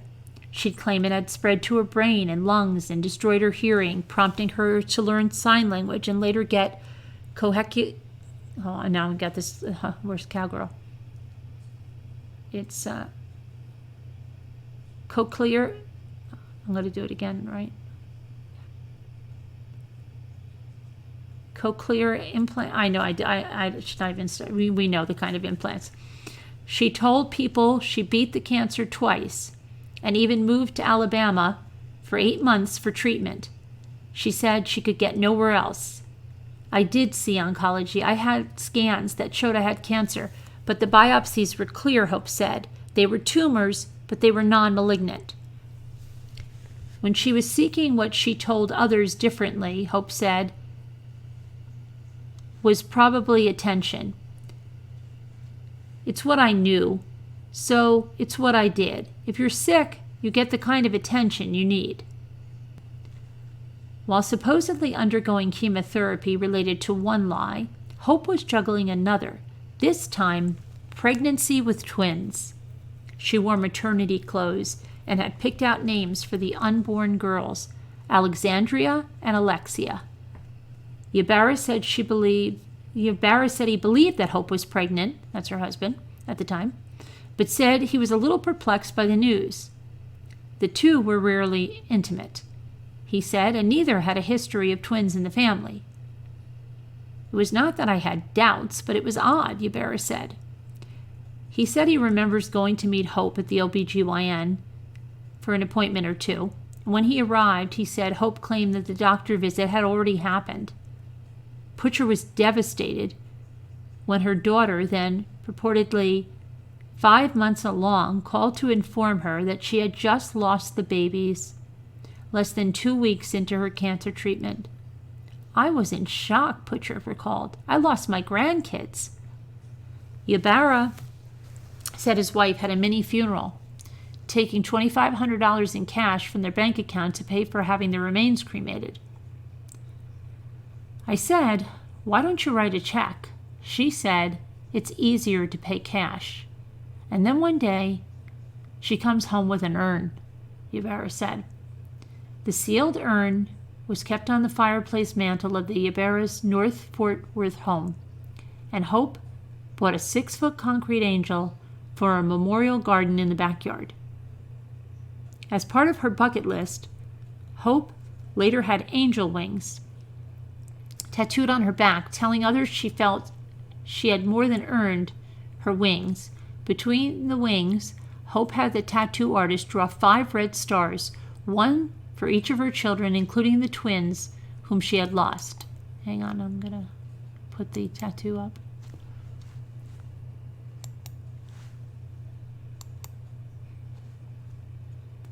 Among Hope's dying wishes was that the twins' remains would be buried with her. The urn now sits in the back of a storage unit among other possessions, reminders of Ybarra's ex-wife's lies. I have no idea what I'm going to do with that, Ybarra said. From prison, Hope confirmed she was never pregnant with twins. Hope also managed to avoid the presence of family members while being treated for her alleged cancer. Asked how, Hope said, "Everybody refused to come. I didn't necessarily ask. I would mention today is chemo day, and none of them would say, 'I'll go.'" Butcher called her daughter's claim another lie. When I would ask her most of the time, there were 2 primary responses that occurred. "Well, I really need you to watch the kids when I go," and the other one, when I knew they were staying with the sitter, was that I'd rather have you save your ability to go with me when I really, really need you, when it's worse, Butcher said.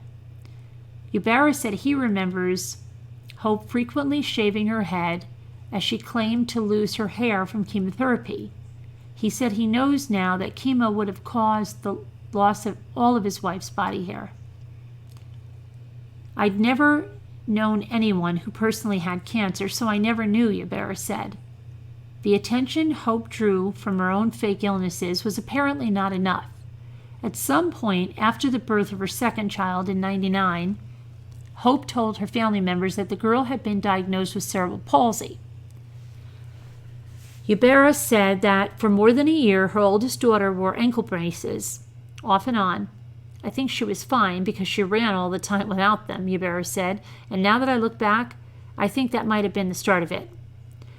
Eventually, with the birth of their youngest daughter, talk of the older girl's health problems just faded away, Ybarra said.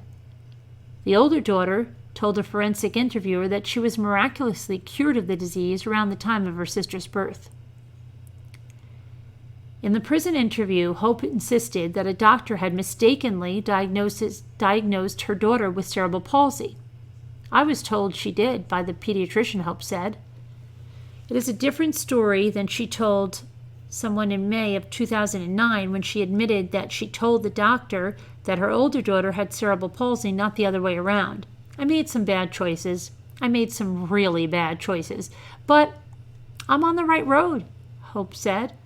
"I see what I've done, and I understand people's concerns, and I can understand."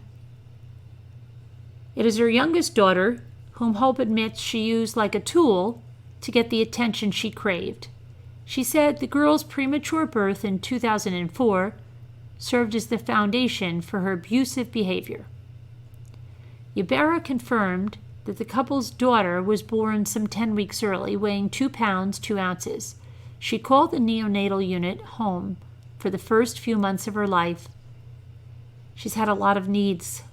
When she was born, Hope said. I imagine a lot of what I got when she was a baby kind of fed what was going on. As she got older, when she started to get better, I just continued, and it just grew. Ybarra said his ex-wife handled the children's medical appointments and shrugged him off when he offered to take off a day of work to go with them. Before the girl turned 1, she underwent surgery to have a gastronomic tube known as a G-tube or feeding tube inserted into her abdomen to deliver nutrition directly to her stomach. Even today, Hope insists that the surgery was necessary. She had that put in because she had a swallowing dysfunction. They put that in because she was aspirating her milk. They watched her drinking, she would choke. By the time the girl turned 1, Hope had insisted that a doctor at the Children's Medical Center of Dallas test her daughter for cystic fibrosis. The girl was given a series of sweat tests to check for elevated sodium levels, an indicator of the disorder. The first test was borderline. The sodium level from the second test was off the charts high. That it was ruled inconclusive because of an interfering substance, a result the lab tests later told Ybarra that she had never seen before or since. The third and fourth tests came back positive. It kind of reminded me of Goldilocks. This one's too cold, this one's too hot, this one's just right. I wondered if the mom had attempted to tamper with the test before finally getting it right the third and fourth time. Hope says she does not remember melting salt in water to alter the tests, though she admitted altering only one of the sweat tests, using nasal spray. She told the Star Telegram she must have tampered with all 4. Only one person could have messed up those tests. It sure wasn't my daughter. It had to be me, Hope said. She said that in her troubled mind, she believed her actions were justified. At the time, I thought I was getting her the help she needed. At least that's the way I was thinking about it. This was all messed up, she said, pointing to her head, and it still is. She suffered a lot because of what I did. A lot, Hope said, between the surgeries and all the hospitalizations and all that. Some of them were necessary, but most of them were not. What Hope claims to remember doing to her younger daughter is limited. I remember exaggerating symptoms to the doctors, she said. I remember taking her to different doctors when they didn't think there was something wrong with her. I remember watering down her formula that went into her feeding tube so she didn't gain weight. But Ybarra suspects Hope did far more. Ybarra said the girl only began suffering episodes of anemia in 2005 after the placement of a central line to give medical personnel easy access to the girl's blood. Dr. Donald Beam, a hematologist at Cook's Children's Medical Center in Fort Worth, later told Ybarra that the girl's iron levels would test normal 1 week and be extremely deficient the next, despite not showing any signs of internal bleeding. Dr. Beam stated that this is not normal, even for children with severe cystic fibrosis. Ybarra wrote that in Hope's arrest warrant affidavit. The only explanation for such fluctuations in a healthy person, Beam would tell Ybarra, was that if the patient was being intentionally bled. When Ybarra asked Hope how her daughter lost such great amounts of blood, sometimes up to half a liter a week, Hope said she didn't know how. When pushed, she later admitted to removing only a small amount of blood during treatments, as she said medical professionals had told her to do. I did not take liters of blood out of her. When I accessed her port, I took 1 syringe of blood out, and I would discard it in the trash. Ybarra said he interviewed nurses and doctors who told him there would never be valid medical reason to remove blood from the central lines. Hope ultimately pled guilty to withdrawing blood from her daughter. As a result of Hope's actions, the girl was given an iron dextrin transfusion. The transfusion caused the girl to go into anaphylactic shock. a potentially life-threatening condition. In a prison interview, Hope said that because of her memory problems, she can't say for sure that she never bled her daughter. I don't remember ever withdrawing any blood from her, Hope said. I can't promise you anything, like I said, but that would really hurt her, and I wasn't trying to do anything that would really hurt her. I didn't want her to die. Ybarra recalls his daughter undergoing 30 to 40 surgeries or medical procedures. He can still remember the names of the medications he helped give her, drugs that she didn't need, with potentially dangerous side effects. And he can still remember his daughter's cries during the monthly cleanings of her port, and how family members would comfort her with a stuffed animal to try to make her happy. Oh my goodness, it was horrible. It took only 20 minutes. She knew it was coming, so she was crying before and after. Ybarra said, I felt so bad. The family's nanny said she worked for the Ybarras for about 1.5 years and grew especially close to the youngest daughter. She said she stayed by the girl's side at the hospital while Hope worked and even accompanied the family on a Make-A-Wish trip to Disneyland. It was devastating to me, said the nanny. I spent days and days at the hospital. I thought I was going to lose that precious little baby girl. She was like mine. The nanny said that until the truth was revealed, she considered Hope a loving, kind, big-hearted mother and woman. She's an incredible actress, the nanny said. The nanny said she is guilt-ridden for giving the young girl vest therapy to help break down mucus and imposing a strict diet Hope insisted on because the girl was lactose intolerant. To learn that none of it was really needed, she said, was quite a blow to say the least. I was furious for quite a long time, and I felt horrible. I was doing something that she didn't need done. The amount of attention Hope received stretched far beyond family and friends. The Dallas Morning News published an article in March of 2007 about an upcoming benefit walk for cystic fibrosis that featured Hope and her daughter. The article said that Hope wasn't worried about her own sickness, but rather concentrated on helping her daughter manage her cystic fibrosis. We realize she likely will never see a cure, the article quotes Hope as saying. When her day comes, we'll have no regrets. We tried our hardest to bring awareness, and we will spend the rest of our lives trying for other families. Her daughter would also be featured as a poster child for the Cystic Fibrosis Foundation. With all that attention came money and gifts, the trip to Disneyland, a family that provided a Christmas meal and presents for the Ybarras, a former employer who donated $18,000.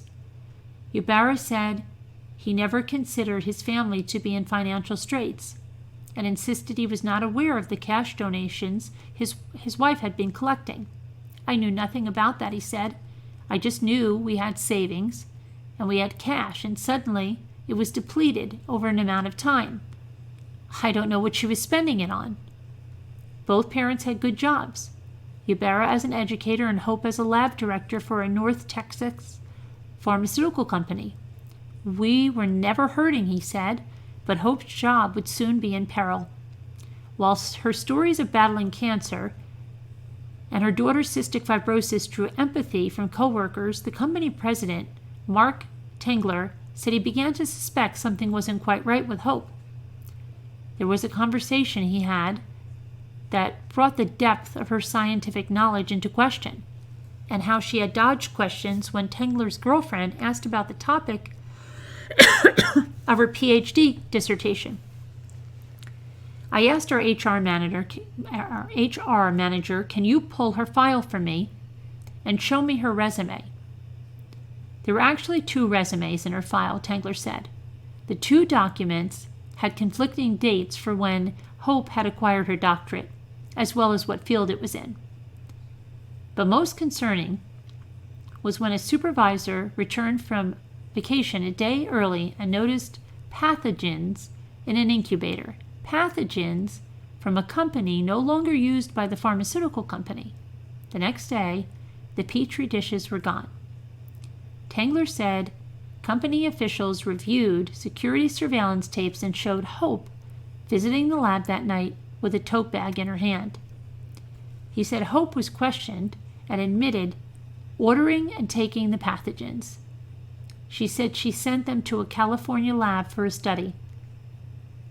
But the subsequent mystery illnesses of two of Hope's co-workers raised questions on whether Hope had used the pathogens for more sinister purposes. One employee became violently ill at work after drinking from a bottle of water that had been left unattended on her desk. The bottle was tested and came back positive for one of the pathogens Hope had ordered, a bacterium that can cause rashes and infections. Another employee, the supervisor who had first noticed the pathogens in the incubator, suffered a mysterious rash on her face after talking on her office phone. In her prison interview, Hope said she can't imagine poisoning her coworkers. I didn't have anything against those coworkers, she said. I know who they are because of court documents. Though unable to prove that Hope had planted the pathogens, a private investigator hired by the company did uncover that she had lied about her credentials. He started looking at TCU. They had no record of her receiving a PhD, Tengler said. He went to the actual professor she claimed to have worked under, and he dug through his files, and he found that she had applied to the program, but she had never been accepted. In November 2008, the pharmaceutical company fired Hope. With Hope unemployed and pretending to be courting death, her web of deceit garnered even more attention, ultimately leading to her downfall. With Hope's cancer purportedly back a third time, her friends began a fundraising drive after hearing that the Ybarras faced eviction because the owners of the home they were leasing were looking to sell. A benefit golf tournament and concert were held.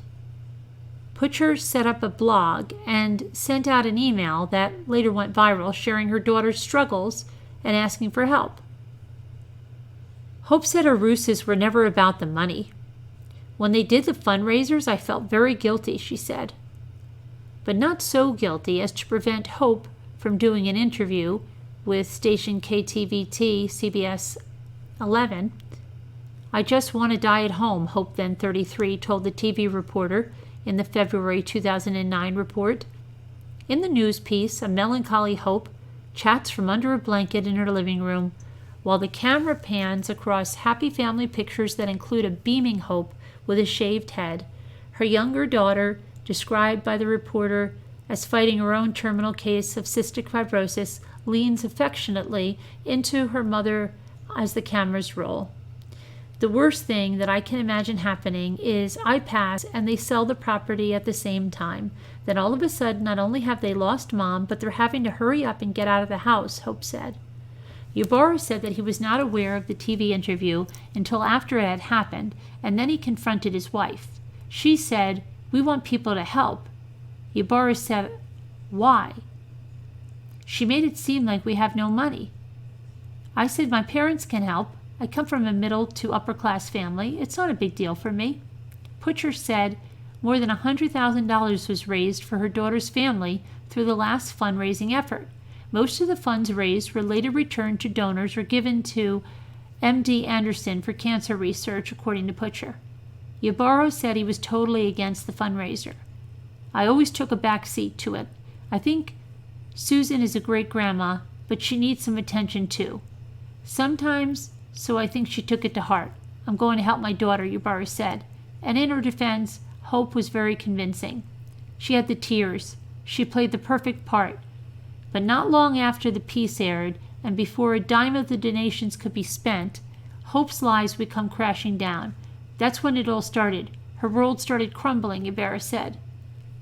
With Hope's cancer supposedly back and nothing more to be done, Putcher said she was seeing a grief counselor to cope with her daughter's pending death.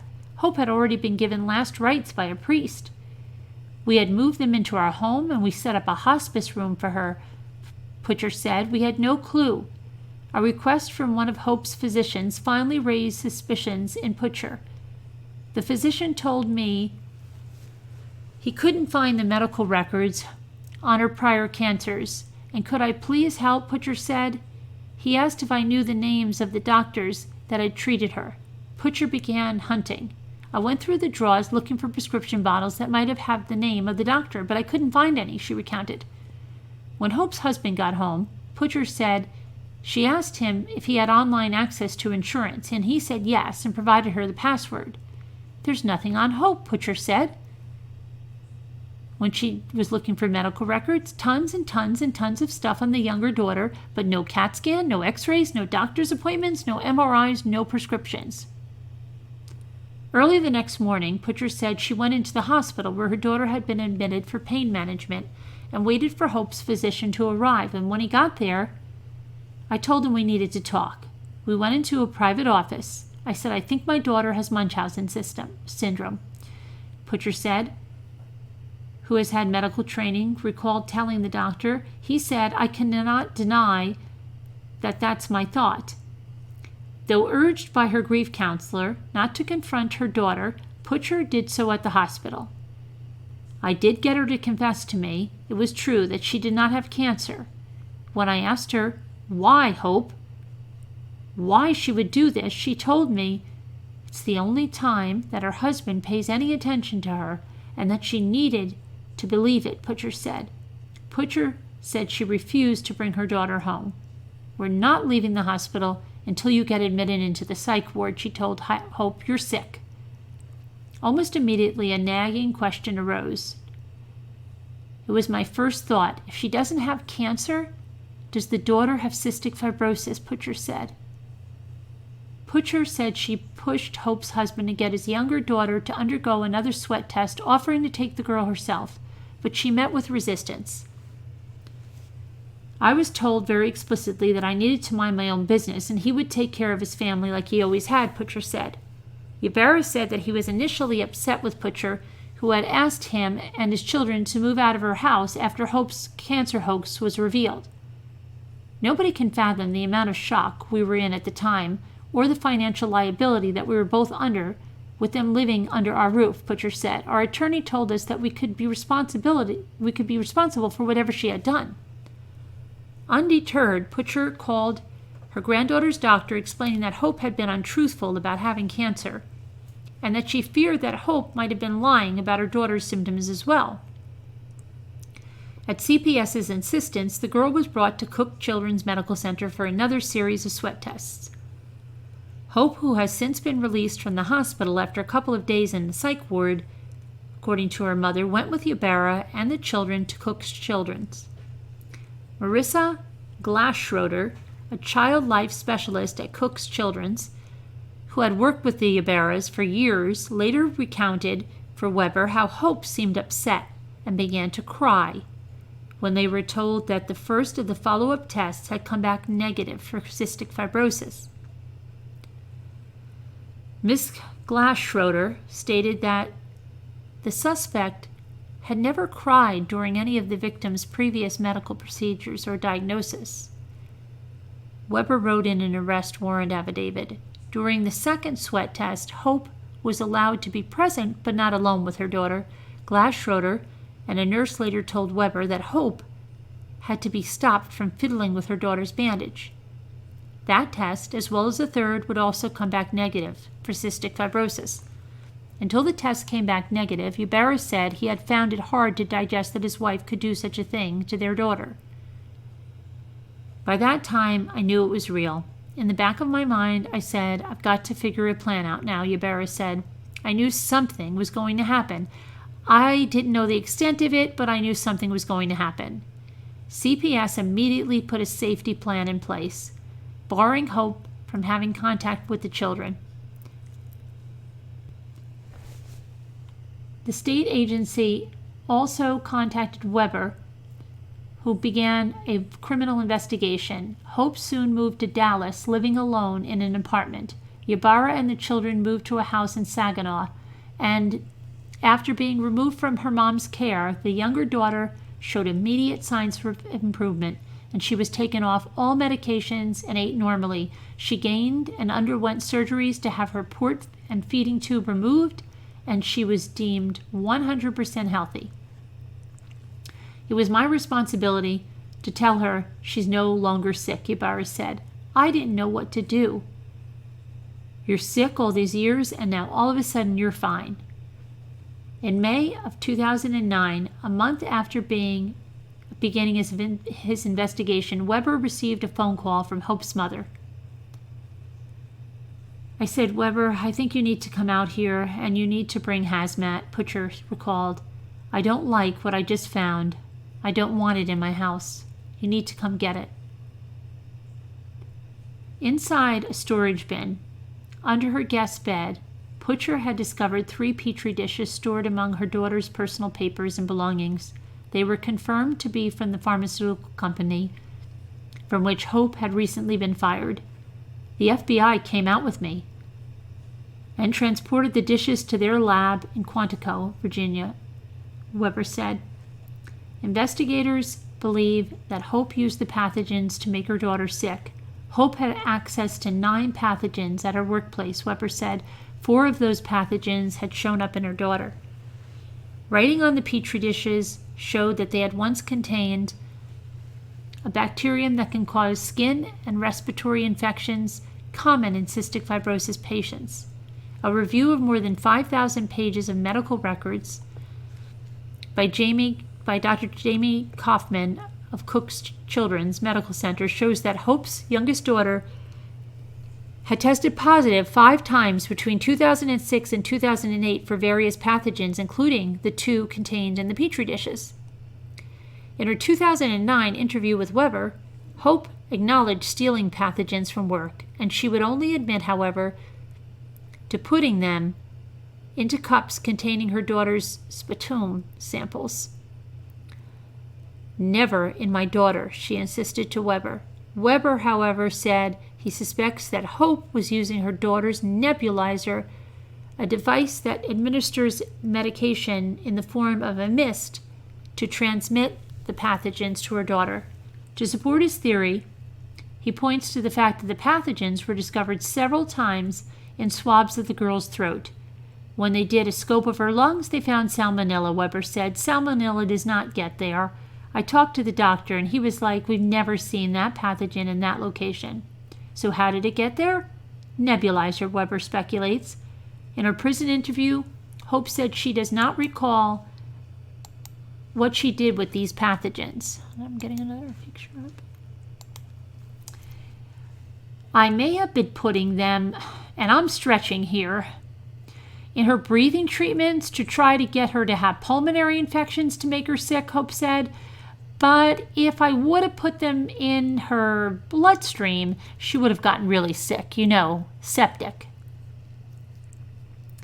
This picture is one of 3 petri dishes discovered among Hope's belongings in a storage bin in her mother's house. Hope admitted she stole those pathogens from her workplace to make her youngest daughter sick. Ybarra was preparing to obtain a warrant for Hope's arrest on a charge of injury to a child when he got word that she had been hospitalized after collapsing in her Dallas apartment. Ybarra talked to her doctor at the time, who reported Hope had suffered a brain injury and would likely never be functioning normally again.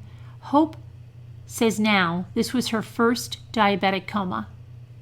Convinced she was faking, Ybarra said he called a social worker at the hospital, sharing Hope's history of making up things and requesting a favor. If there's some miracle recovery, can you give me a call, Ybarra said. 2 days later, she calls me. She's sitting up.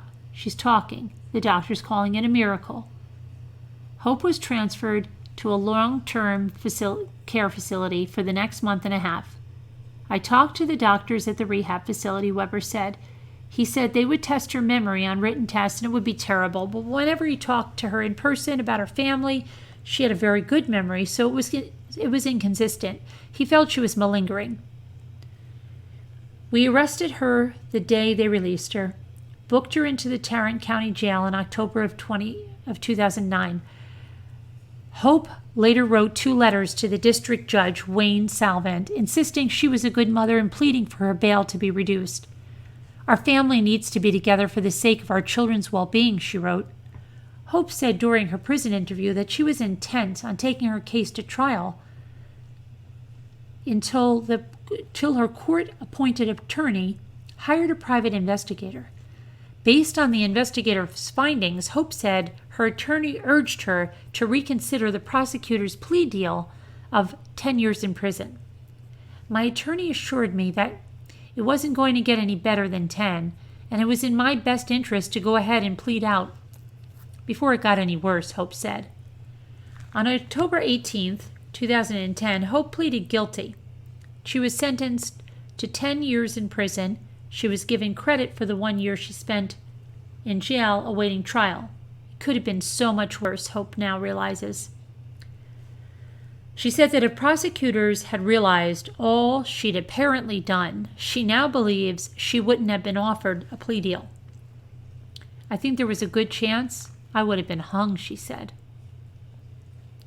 Though Ybarra had continued to visit his wife in the Tarrant County Jail, he said it was not out of support, but rather to find out where she kept the kids' birth certificates, Social Security cards, and his family's rainy day fund. I knew I was going to be on my own forever, Ybarra said. When Hope went to prison, Ybarra, he explained to their younger daughter, Mommy is sick right now and she had to get better. Because of her young age at the time her mother was jailed, the daughter has very little memory of what her mother did to her, just the physical scars. The two older children know that their mom is in prison, but not all of the details about what sent her there. If they ever ask, I'll tell them what they want to know, Ybarra said. They're older, so it's kind of like our dirty little secret. We talk about everything else except that. Ybarra stopped visiting Hope once she went to prison, but said he still occasionally sent her letters, including pictures of the kids and a little money. A time or two he included letters from the children. I still feel she is the mother of my kids, he explained. He admitted he also led Hope to believe he still cared about her in a way of getting her to grant him a divorce without a long, expensive battle. I had to play her game, he said. The divorce was finalized in 2012. The minute that divorce became final, everything stopped, Hope said. I don't get letters from them. I don't get letters from him. Ybarra said his wife still sends letters for the children about once a month, but he no longer lets the children see them because it took a toll on the kids. He said the message, Hope writes, is always the same. I miss you, I'm sorry. I read them and then I throw them away, he says. In agreeing to be interviewed by the Star-Telegram, Hope explained that opening up is helping her get better, but signs of the past still exist. In a 90-minute interview, she initially spoke as a deaf person would, dotting her conversation with sign language. She carried a yellow card in the pocket of her white prison jumpsuit that identifies her as a hearing-impaired inmate. As the interview continued, however, the speech impediment quickly waned, resurfacing only after she was asked whether she is hard of hearing or is it just another ruse. Hope insisted she's not faking, dropping her head and moving her hair to show a barely visible scar that she claims came from her hearing implant. I'm not even going to bother with the word right now. Since being imprisoned, Hope explained that the implant's external processor has broken, leaving her unable to hear. Don't believe it, said Hope's mother, who gives her daughter zero credibility. Putcher said her daughter has claimed her auditory nerves were destroyed around January 2002 during radiation treatment for a brain tumor. She said she doesn't believe that Hope's hearing implant was necessary. She called Hope's speech impediment, which only surfaced after Hope was sent to prison, another act. The last time we visited, she was pulling that whole thing, Putcher said. She had a deaf card in her pocket. Her dad said, you can drop the whole deaf act or we're out of here. Putcher said her daughter quickly began speaking normally. Also in question are Hope's claimed memory problems brought on by the diabetic comas that started right after her arrest and have continued in prison. Prison officials would not confirm Hope's medical issues, citing confidentiality laws. When sugar crashes like that, it does some pretty bad things to your brain, and unfortunately, That's what I've got now, and it's for real, Hope said. Butcher said she believes that her daughter is a brittle diabetic, but she stopped sending Hope money in prison because she believes her daughter is creating these diabetic episodes by bringing on junk food, by binging on junk food bought from the prison vending machines.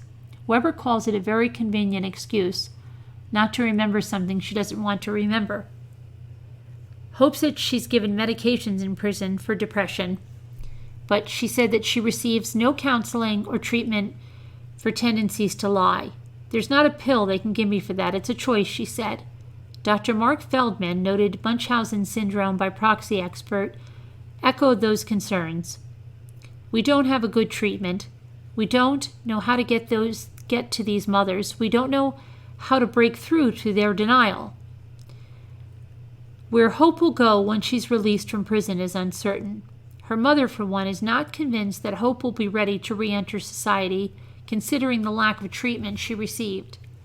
I don't feel like they're treating the underlying illness that brought this on, Butcher said.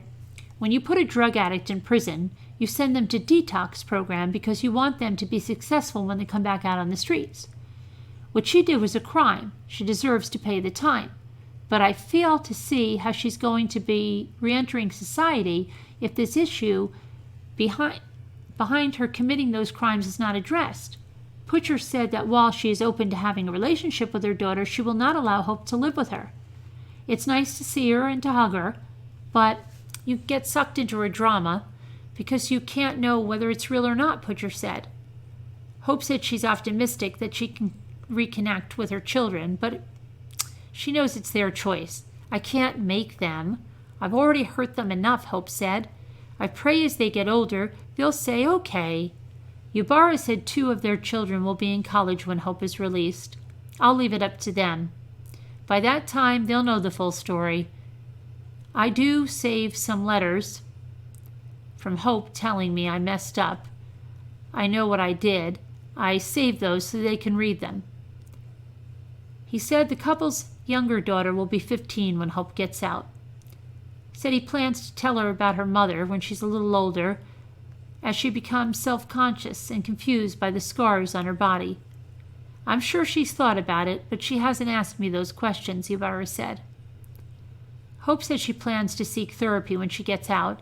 She said that only in the past year has she come to grips with her lies. It's seeing what people around me do, she said of being in prison. I've seen people fake illnesses on a regular basis to get out of going to work or get off the dorm, get moved or whatever, and realize, as I watch these people doing these things, that's me. That's me.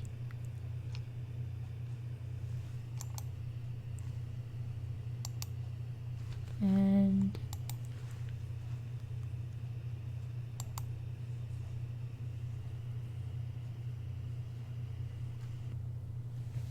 that is her.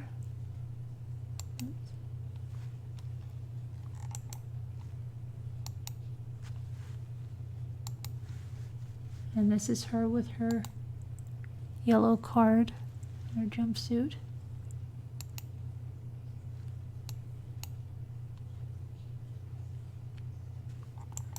And this was her mugshot.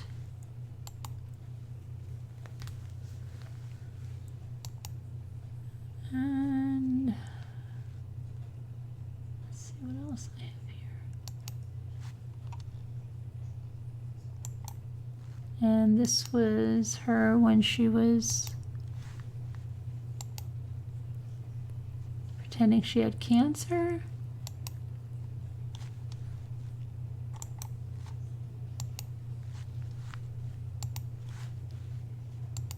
And that's her with her youngest daughter.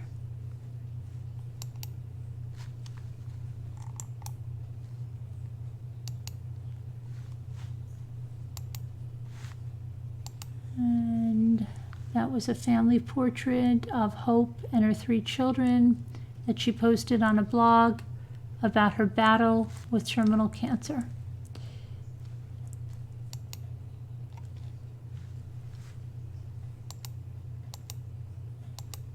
Let's see if I have Yeah, and then one other one. This is one.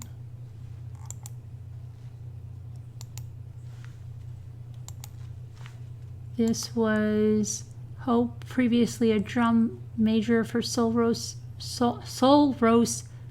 I can't even speak tonight, Sol Ross State University. And that's not her husband. That was a drummer that she posed with in the yearbook. But, yep, that's that case. So, those are monster mothers tonight. Tomorrow I'm going to do Aunt Diane. She only got, 10 years.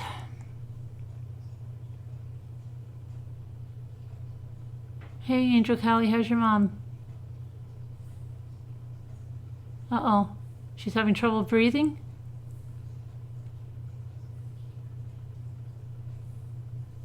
Yeah, you better call someone.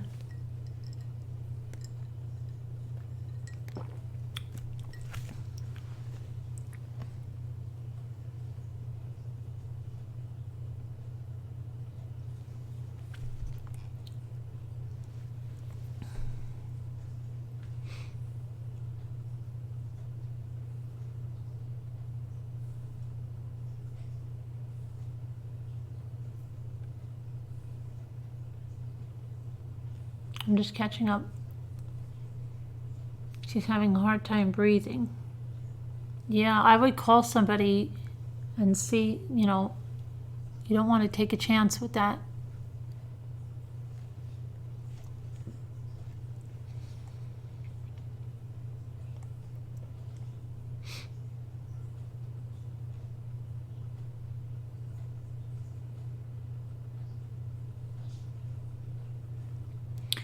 Does this syndrome get worse? Well, they go Munchausen's by proxy on their kids, as in this case, right?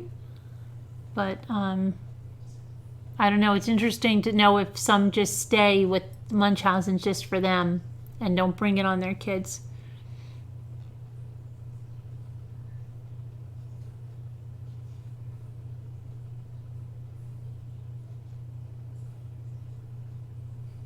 Oh, thanks, Janelle.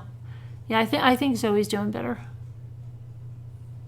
I haven't heard any of that craziness, and she's definitely sleeping a lot more relaxed. She's not restless, and she's not doing like that. She was doing like a snoring kind of a breathing.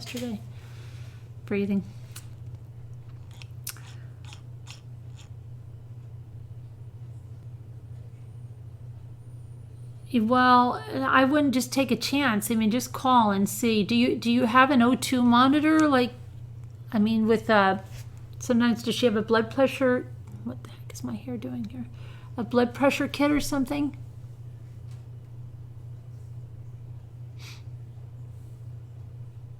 But I would call. Yeah, they can.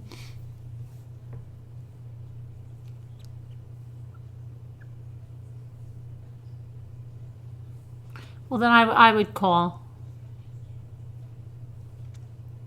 You don't want to regret not calling.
All right, Angelica, Holly, let us know what happens, but I would definitely call.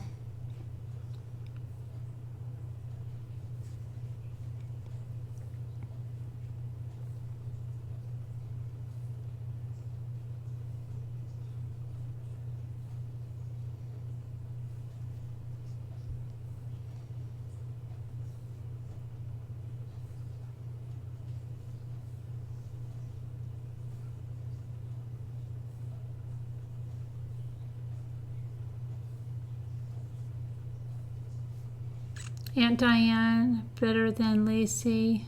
Lacey. Mommy, there are so many docs on sodium poisoning.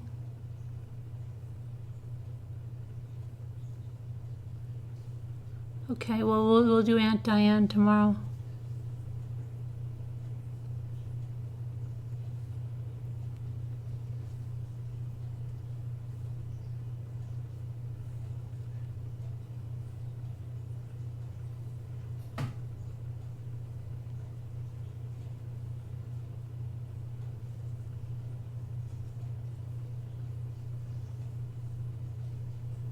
Need to, or you're not going to be any help.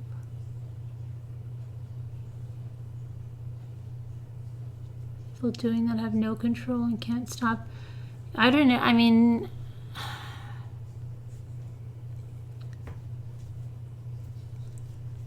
I don't know.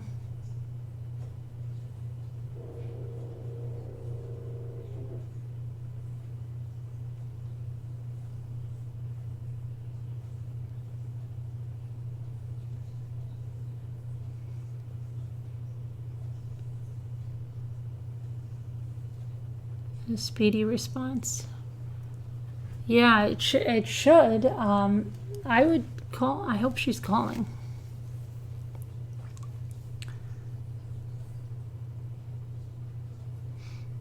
There's no therapy for Munchausen's. I don't know. Those are some other things to look into. Probably like what someone said, the couple, to look into therapies for somebody with Munchausen's. Does somebody with Munchausen's usually go into Munchausen's by proxy when they have children? Do others just stay with the Munchausen's and raise their children normally? Those would all be good things to look into. What's the, are there ever any dads with Munchausen's by proxy? Are there any males with Munchausen's? And if so, yeah, there's a lot of research to do. Tomorrow's not Saturday. Tomorrow's Friday.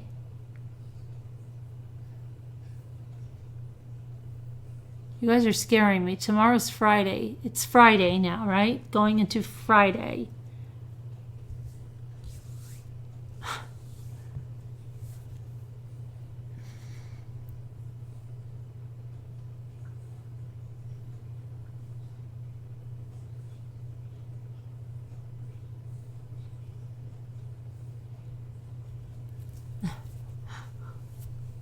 Okay.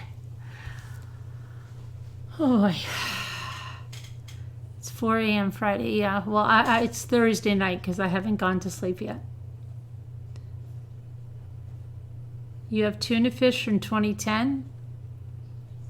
I don't know. I tell you, I grabbed a salad dressing and I was like, I thought it was the one I just bought. I didn't realize. I opened it and it was like, when olive oil goes rancid? Like, what is this? I just bought this. And then I found out the one I just bought was but it was only 2018 and it was gone. 2010 is a long time. It probably, even I find like the cans just like horrible. Like, I don't know.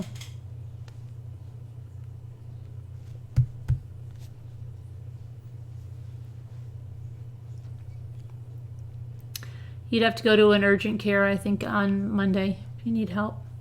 Hi, my full heart and hands.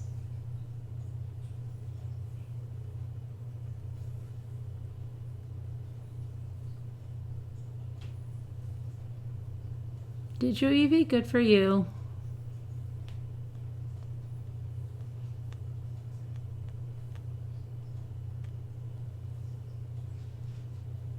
Not wow, why, but how. Not why, but how. What'd you say, excuse me? So that's why, oh, why. Throw it away, yeah.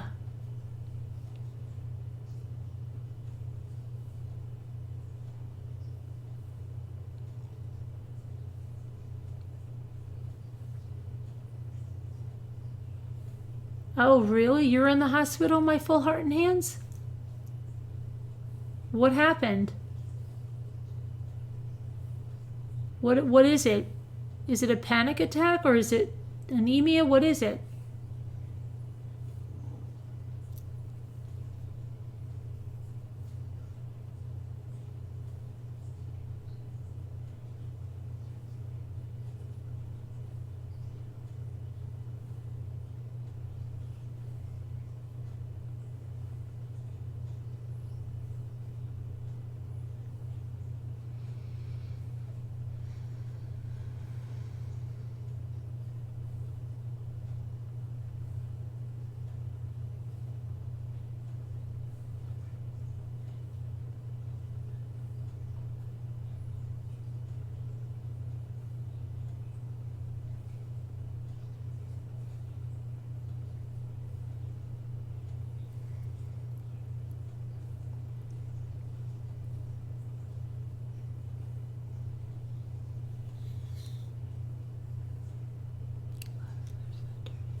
I don't even need my glasses.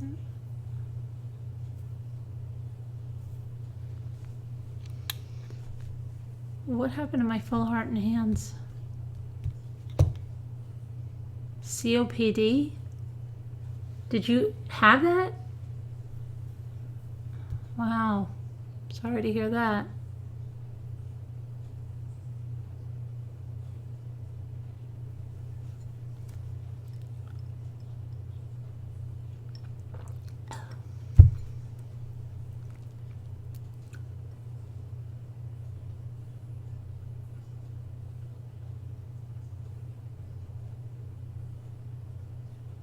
Chemicals plus smoked.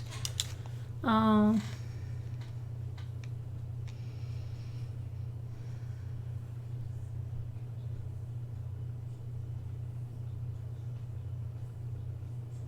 have a couple of urgent cares that are open 24 hours?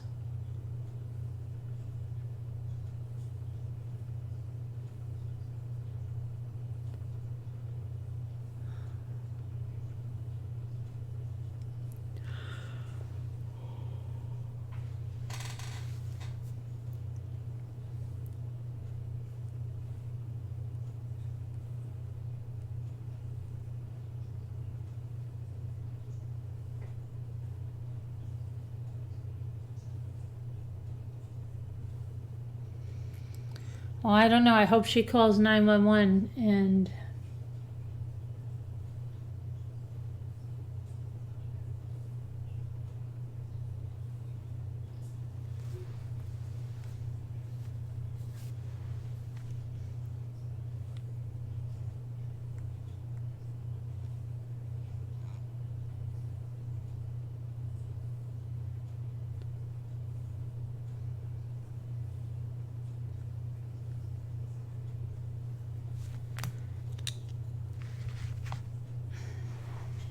yeah.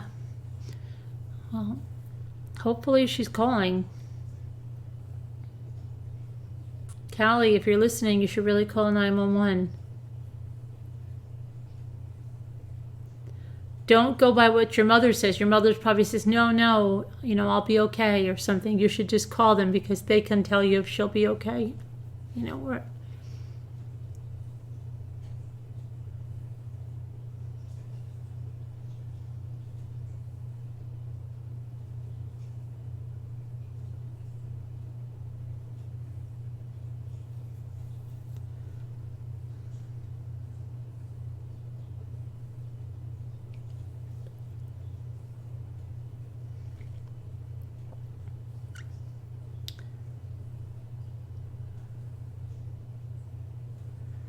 Yeah, I don't know.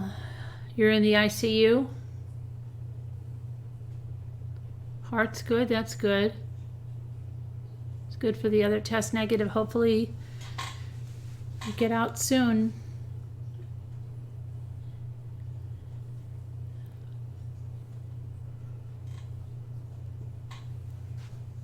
You weren't aware of the Munchausen's? Well, there's been a lot of cases, but enough.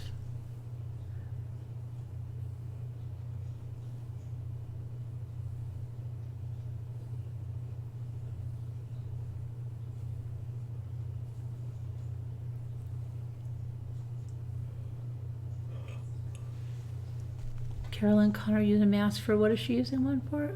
Oh, for beautician stuff?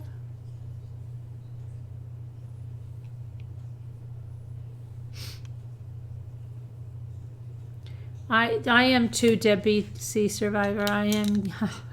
I'm getting tired too. So I will talk to you guys tomorrow. Angel Callie, please call for your mother there. And oh, I have one update. I have to give you an update on Avery. Hold on a minute. I'm glad I remembered. Okay, hang on. Yeah, you can't believe this. Let's see. Oh, I hope my email is going to work right now. My email has been acting really crazy. Okay. Hang on. Okay, so this was... Okay. Deanna wrote and said, "Hi, Carolyn. Last night, my sister was flushing Avery's Broviac line, and he went into cardiac arrest. 911, and my brother-in-law saved his life. He's been stable in the hospital, and x-rays show it may be slightly touching part of his heart. If so, that's another surgery to correct it. If not, they don't know of it happening before and still have no idea why that happened. Chemo was set to begin Friday, but not sure if that will change. In any case, they will get him admitted for that to monitor him and make sure he's okay. So unfortunately, they have decided they need to go with a more aggressive chemo, as the cancerous cells and margins in his nasal cavity and head around where the large tumor was are pretty severe. Radiation will not help in this case, so thankfully, at least that is off the table. We have some really great news as well for you, though. His spinal fluid and bone marrow came back clear. No signs of cancer in either one, thank God. Thank you and the Ramblers for continuing to hold him in your heart and pray for him. We feel the love. So much love and gratitude, Deanna XOXO. So that must have been really scary that he went into cardiac arrest. Crazy scary. Well, he didn't have the chemo yet, though, Deb. She was flushing out his line, and he went into cardiac arrest. So keep the prayers going. And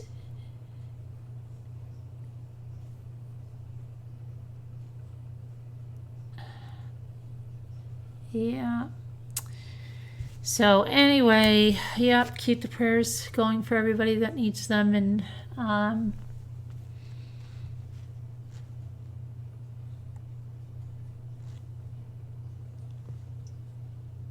lift him up in prayer to our Heavenly Father who works miracles. Yep, Sakura. Absolutely. All right, guys. Thank you to our mods for doing everything to control everything here. And thank you all for your coming. Thanks, everybody. And we will talk again tomorrow. Take care. Be safe. Angela Callie, call the 911.